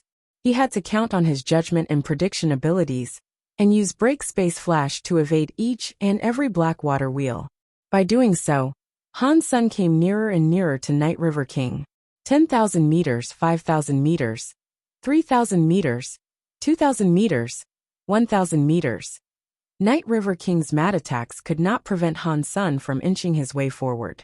Finally, when Han Sun was only 500 meters away from Night River King, Han Sun roared. He held his ghost teeth knife and brought up the demonic knife air. He slashed toward Night River King. You underestimate the power of one who is king class. Night River King was incredibly angry from Han Sen's provocations. The moon wheel blade slashed toward Han Sen with a black water wheel spinning like crazy at its tip. It looked as if it were going to cut the world and Han Sen open. Night River King did not think Han Sen was an equal opponent. Without those horrible shields of his, Han Sen was little more than a cheap ant before him. Now that the ant sought to challenge him, it made Night River King angry, but it also gave him hope. He could not hide the fact that he had come to kill Han Sr. Even if he did kill Han Sen, his teammates would spread word that he had broken the shield and everything. But if he killed Han Sen and retrieved the item Edward wanted, Night River King could discuss striking a deal with Edward and Ice Blue Night King. Edward was willing to sacrifice an ancient god statue for the item he wished to retrieve, so the item must be something good enough to keep him alive. As Han Sen's knife air came to hit the black water wheel, Han Sen put away the knife air and teleported. This time, Han Sen teleported behind Night River King by a distance of about 10 meters. Death Wish. Night River King knew exactly where Han Sen had appeared, and the moment Han Sen did appear, he slashed backwards toward him. It was too close, Night River King thought. He didn't believe Han Sen could teleport away now. When he slashed, Night River King moved and saw Han Sen exactly there. He had only just finished teleporting, so it was too late to avoid the slash. Die! Night River King roared like mad. Bower! Han Sen did not move. His red body floated in the air, and he did not dodge Night River King. He only called Bower's name. Bower was sitting on Han Sen's shoulder, and she was clutching a white jade drum. Her little hand hit the drum. Night River King acknowledged the jade drum was from planet Jade Drum, and it made his face change. He had spent all his power on the attacks, and he did not have enough reserves to repel the jade drum's sonic power. But Night River King did not think a jade drum could do much of anything, because it was only Duke class. It was difficult for one to ever be King class.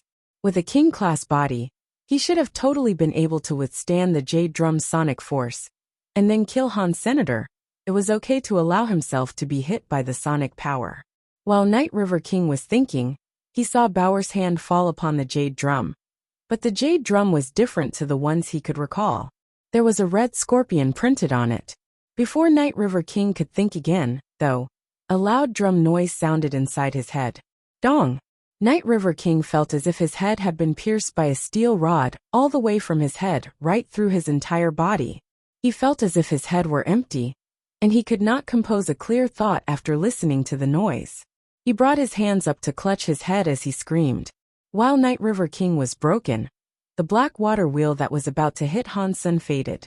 At that close range, a King-class elite could not hope to block the power of a blood scorpion jade drum, especially without a defensive effort. Han Sen knew this, because he had tested it while he was on planet Jade Drum. Night River King, our feud really should end here. Han Sen's ghost teeth knife was carrying a scary knife air. It came slashing at Night River King, who was screaming while he clutched his head. Night River King wanted to kill Han Sen, and Han Sen wanted to kill Night River King. A scary knife air came across Night River King's throat. The power could break a mountain, but on Night River King's neck, it only imparted a light knife mark. Blood was drawn by the blade, but a complete slit of the throat was not achieved. A King-class body was far stronger than a Marquise's. The slash could not cut through Night River King's entire neck. It could only just hurt him. But the pain brought Night River King a bit of lucidity. Dong! But before Night River King's head started to run again, another noise was heard. It made Night River King's head buzz once more. It felt like someone had used a hammer to batter his head, and then dig his brain out. He screamed again. Bower's hand came down on the blood scorpion jade drum, and she did not stop there. Her hands alternated to hit the jade drum continuously.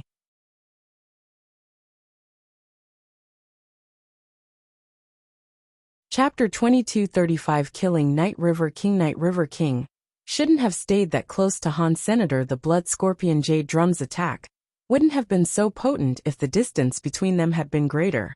At such close range, Night River King had tried to attack Han Sun without reserving any of his strength for defense. His king-class body was unable to withstand the noise unleashed by the blood scorpion jade drum. The sound of the drum was like the sting of a scorpion tail, jabbing directly into his brain. Thinking suddenly became very difficult, and he felt as if his head was going to explode. Gathering the willpower necessary for the smallest action became almost impossible.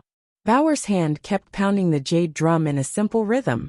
Dong, dong, dong, dong, dong, dong, dong. Every beat of the rhythm felt like a thick needle being driven deeper into Night River King's skull. He clutched his head and screamed aloud. He couldn't control his body, and so he started to fall. The booming of the drum echoed through the sky. It hit the gold Bysema, but the shield blocked it. The noise couldn't hurt Han Yen and the others, who were still safely ensconced in the shield. Han Sun followed along with the rhythm to slash Night River King. The powerful beats of the drum didn't affect him. Han Sen's blood, which possessed the power of the Blood Pulse Sutra, had sunk deep into the blood scorpion jade drum. Although he couldn't totally control the jade drum yet, some of his blood had merged into the blood scorpion. A connection was beginning to form between the two. The blood scorpion believed Han Sun was a part of it, so it had decided not to hurt him. Han Sun wielded his knife like a ravaging demon. He stood directly over Night River King and slashed the rebate's neck over and over. The knife let out a shrieking metal noise every time it struck, and a light mark began to split the neck. But that wasn't Night River King's biggest problem. Baoer's drum went on, and as long as it continued to beat, Night River King would be unable to fight back. He clutched his head, and he was soon bleeding from every orifice. Han Sun kept striking the same spot, making the wound a little larger with every blow. The purple knife air was scarier than ever. If one slash didn't work, then 100 slashes were sure to. If 100 slashes didn't work, though, then it would take 1,000 slashes. It didn't matter how tough Night River King's body was. He would have a limit, and Han Sun would find it. Night River King wouldn't be able to withstand those cuts forever. An ordinary marquise couldn't even cut the skin of a king. But Han Sen's knife air was so strong that he could destroy far more than a normal marquise could. Not even dukes could compete with him. And teeth powers also had a tearing force. As Han Sun slashed the wound, he let that teeth power build up. The purple wound became deeper and deeper, while the tearing force became stronger and stronger. Bai Wei was still standing inside the Bysema. She watched as Han Sun began cutting into Night River King's neck, as the blood began to spill. The scene left her speechless. Han Sun had given her many surprises, and he had proven himself to possess both confidence and a fine sense of judgment. He had a shield that could withstand the blow of a deified enemy, and on top of that, he had a jade drum that could leave a king-class elite dazed and disoriented. All of Han Sen's possessions made the extreme king-queen jealous. If Bai Wei wanted a king or deified weapon, she could get them easily, but having such a weapon would matter little. She was just a marquise, and she couldn't utilize the full powers of a deified weapon. It would be pointless for her to have one. However, Han Sen's tricolored shield could be used by a marquise, and it could block deified attacks. It was difficult to imagine what sort of treasure that was. Bai Wei recognized the jade drum too. Even though the jade drum was king class, she couldn't strike the jade drum in the same way Baoer was able to. She could never deliver such an impact against a king-class opponent. Even more frightening, the person using the jade drum to unleash such devastating attacks was just a child. She looked like a 5-year-old kid. Han Sun kept slashing, and eventually, Night River King's neck was cut open. Blood spilled out freely, and even the bone was marked by his blows. Han Sun slashed at it endlessly. The teeth power was sinking in the bone, ripping at it. Marks covered the bone now. Catcha! Han Sun slashed again, and his ghost teeth knife split the bone open. Night River King's head dangled. Night River King had been dazed by the drum, and he couldn't fight back. Blood trailed from his eyes, nose, and mouth. Han Sun waved for Baoer to stop hitting the blood scorpion jade drum. He looked at the half-dead Night River King. Who sent you to kill me? Han Sun didn't believe Night River King had the pull to come to planet Ice Blue and attempt to assassinate him alone. If Night River King owned the ancient god statuette, he wouldn't have saved it for that day. Night River King had wanted to kill Han Sun long before they left with the Extreme King. Han Sun already knew the answer, but he still wanted to confirm it. Night River King's neck was in the process of breaking, and the teeth powers were tearing ever deeper into the wound. As his grievous wounds deepened, he lay on the ground completely immobile. His face was bleeding, and his eyes were starting to close. "No, don't kill me." Night River King's eyes turned white as he mumbled. He had blood leaking out of his mouth, so his words were garbled. "Who sent you to kill me?" Han Sun repeated his question. Inspector, don't kill me." Night River King's words were clear enough to remove all doubt. Upon hearing what the man said, Han Sun just slashed. He severed Night River King's neck, that was still being devoured by his teeth power. Night River King's head rolled away. A king-class elite had been killed. Han Sun had needed to know who was behind all of this. But no good would come from keeping Night River King alive. His word alone wouldn't be strong enough to take down Edward. Edward might have had more opportunity to distort the truth if Night River King was left alive. Saving Night River King would have been possible. After killing Night River King, Han Sun looted the corpse. There were 2 king-class moonwheel blades to take, and a bunch of other things as well. But these weren't beast souls that could go in his sea of soul. Han Sun had to physically carry them. He was already carrying many of his own things, so there was a limit to how much he could take. The 2 moonwheel blades had to be extraordinarily expensive. He should be able to swap them, and some of the other items for king-class xenogeneic genes. After killing Night River King, Han Sun couldn't search anymore. So, he destroyed the camera, and took Night River King's body back to base. Han Sun blamed Night River King for destroying the camera, and that excuse managed to save him a lot of trouble. Ice Blue Night King was enraged upon Han Sun's return. It wasn't because Night River King had sought to kill Han Sun though. He was angry because Bai Wei had almost been killed.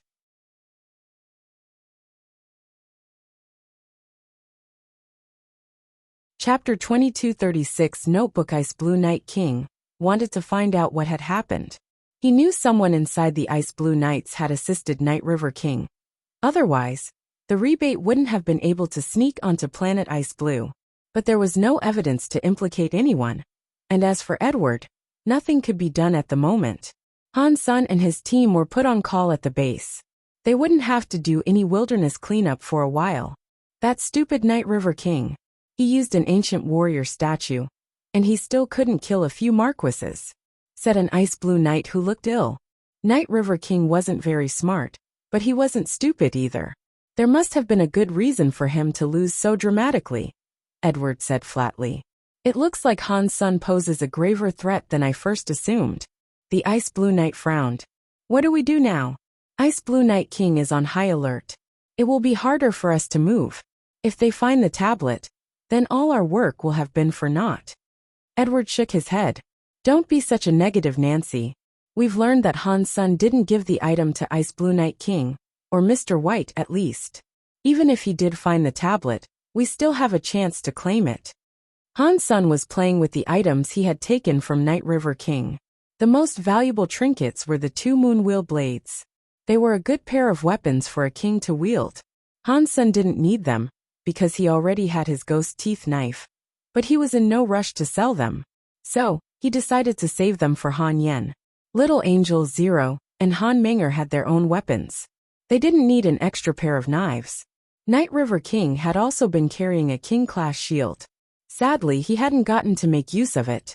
Those were the only king-class treasures that Night River King had with him. Perhaps he was poor. Or maybe he just didn't like carrying his riches around on assassination missions.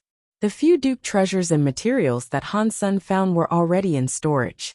Han Sun was going to save them for himself, and use them to top up his dupe gene tally.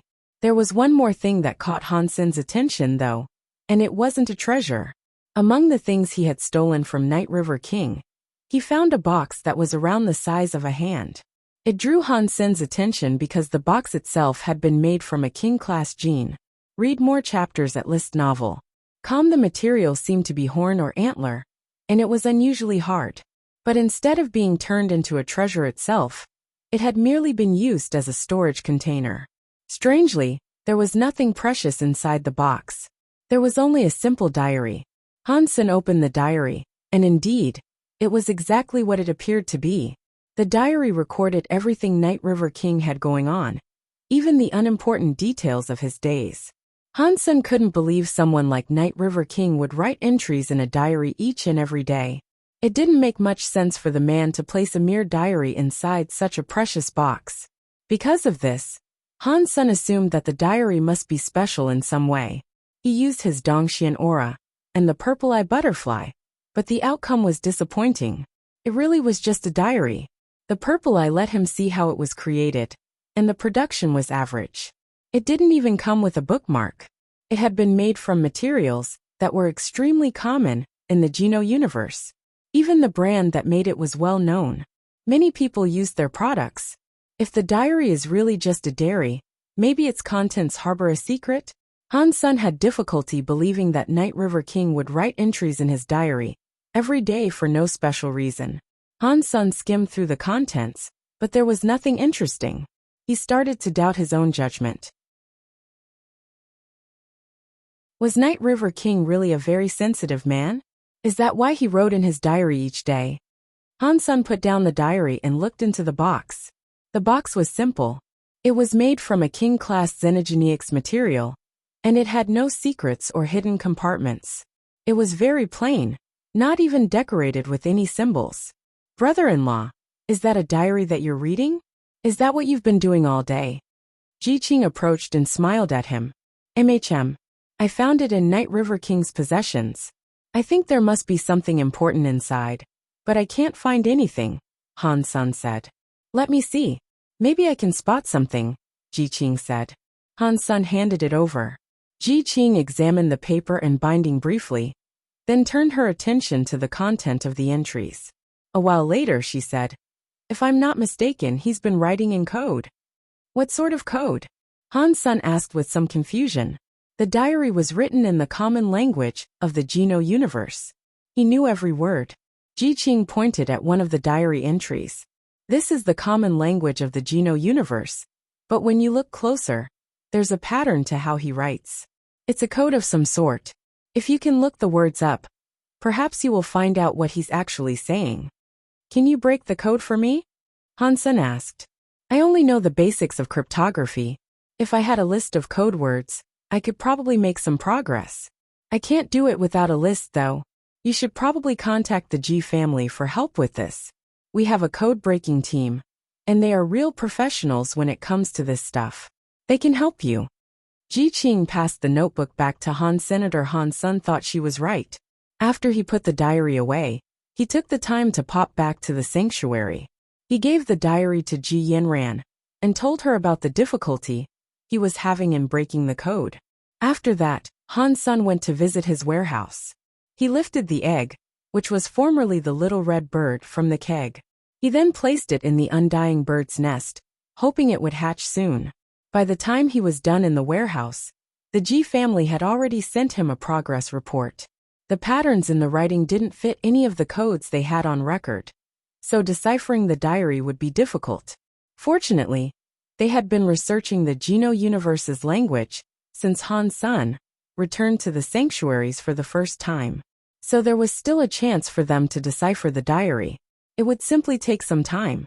They asked Han-sun to return in 10 days, and by then, they might have made some progress. There were many people in the base, so Han-sun knew he shouldn't remain in the sanctuaries for too long. He took the undying bird's nest and the little red bird's egg back to the base on planet Ice Blue. Ordinary xenogeneic bird eggs took 3 or 4 hours to hatch inside the bird's nest, but the little red bird had been inside the nest for an entire day. And still it showed no response. Han-sun wondered if the egg might have died.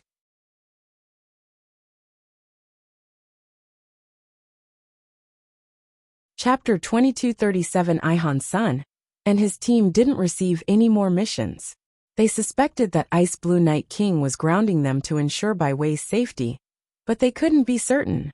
They were stuck in the base for 2 weeks, and they weren't given a single excuse to leave it. But for Han-sun that was ideal. After what happened with Night River King, who knew if other assassins might be lurking outside the base with ancient warrior statues, just waiting for their chance to kill him. The tricolored demon bug king by Sima had been heavily damaged. Only Han Yan's gold demon bug king by Sima was currently usable. If the same thing happened to them again, they'd have nothing left to repel such a horrible attack. Staying inside the shelter of the base, under the constant protection of the knights, was currently Han Sen's best option. These thoughts lasted until the Ji family returned the diary to him. The Ji family's code crackers were quite skilled. After they managed to decode the diary, they translated Night River King's messages in short order. The content started before Night River King came to the systems of chaos, and the early entries were rather boring. They were only a few words each, and they tended to be simple notes about his day. He probably only wrote them in code out of habit. When Night River King arrived in the systems of chaos, however, he was attacked by Xenogeneics while he was defending Ice Blue System. That was where the diary got interesting. Night River King hadn't been there for long, but in that time, he discovered something rather strange. Instead of telling the Ice Blue Knights, he began secretly investigating on his own. 67 days before Han's son began reading the diary, Night River King had been spending his second day stationed defensively at the edge of the Ice Blue System. A group of Xenogeneics had approached the border of the Ice Blue System and attacked the Ice Blue Knights that were on guard. Then Night River King had made this note. It was here. It was always here. That didn't make much sense. Han's son didn't know exactly what it meant, but it clearly indicated that Night River King had found something. Han's son kept looking through Night River King's diary. He noticed that over the following days, each entry was short. It's still here. Purple. 7th is infected. Haven't found anything abnormal. 32nd is infected. Nothing abnormal. 1st is abnormal. Observation ongoing. The short entries continued for an entire month. Night River King seemed to have discovered something. And although his entries were short and mostly without emotion, Han's son could sense the worry that had filled Night River King as he wrote. What did he find that scared him so badly, I wonder? What are his notes talking about? Han's son wondered with a frown. He didn't have any answers yet. The diary continued in that way for some time. The entries led up to a few days before Night River King had come and attempted to kill Han Senator at that point. The diary included something new. Edward asked me to kill Han Senator. It is risky, but it is worth a try. If I succeed, I can be away from it. Han's son frowned again. Night River King knew helping Edward would be a dangerous venture, but he was scared of this mysterious thing even more. Over the next few days, Night River King continued his observations. He still referred to it and the numbered creatures frequently. Those numbered creatures had undergone many weird changes. The day before Night River King came to kill Han's son, he wrote his last entry. He had seen something that shocked him a lot.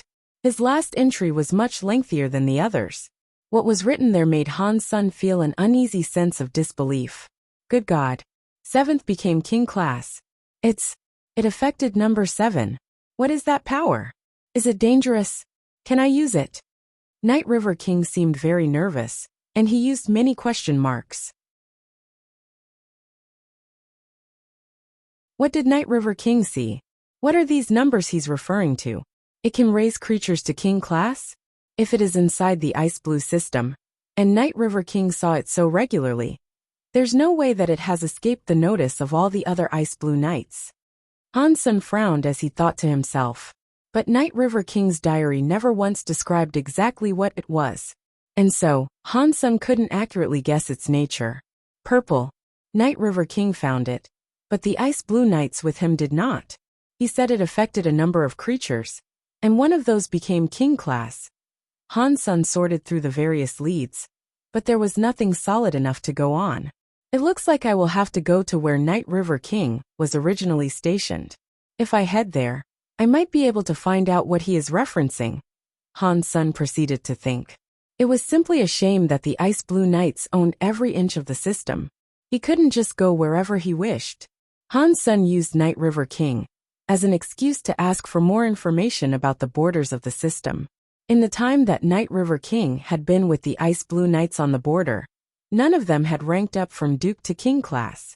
Han's son had thought that the numbers might have indicated the Ice Blue Knights that were working with Night River King. But that seemed to have been an incorrect assumption. What are these numbers referencing? If I can just figure that out, they shouldn't be too difficult to find, Han's son said with a groan. Night River King's final diary entry was very intriguing to Han's senator. If the mysterious, it could raise another creature to king class. Then Han's son was very interested in finding out what it was. But since it had terrified Night River King to such a degree, it was probably quite dangerous as well. How do I get to where Night River King was stationed as a guard? Han's son tried to think of a way to get there, but no ideas seemed to stick. Han's son needed to get to the very edge of the Ice Blue system, and only proper Ice Blue Knights were allowed to fill those posts. Han's son was just a backup knight, so he wasn't qualified for the position. He wouldn't receive permission to go, even if he really wanted to. Plus, Han's son didn't think going there on his own would be a good idea. Edward would find a way to deal with him in order to retrieve that tablet.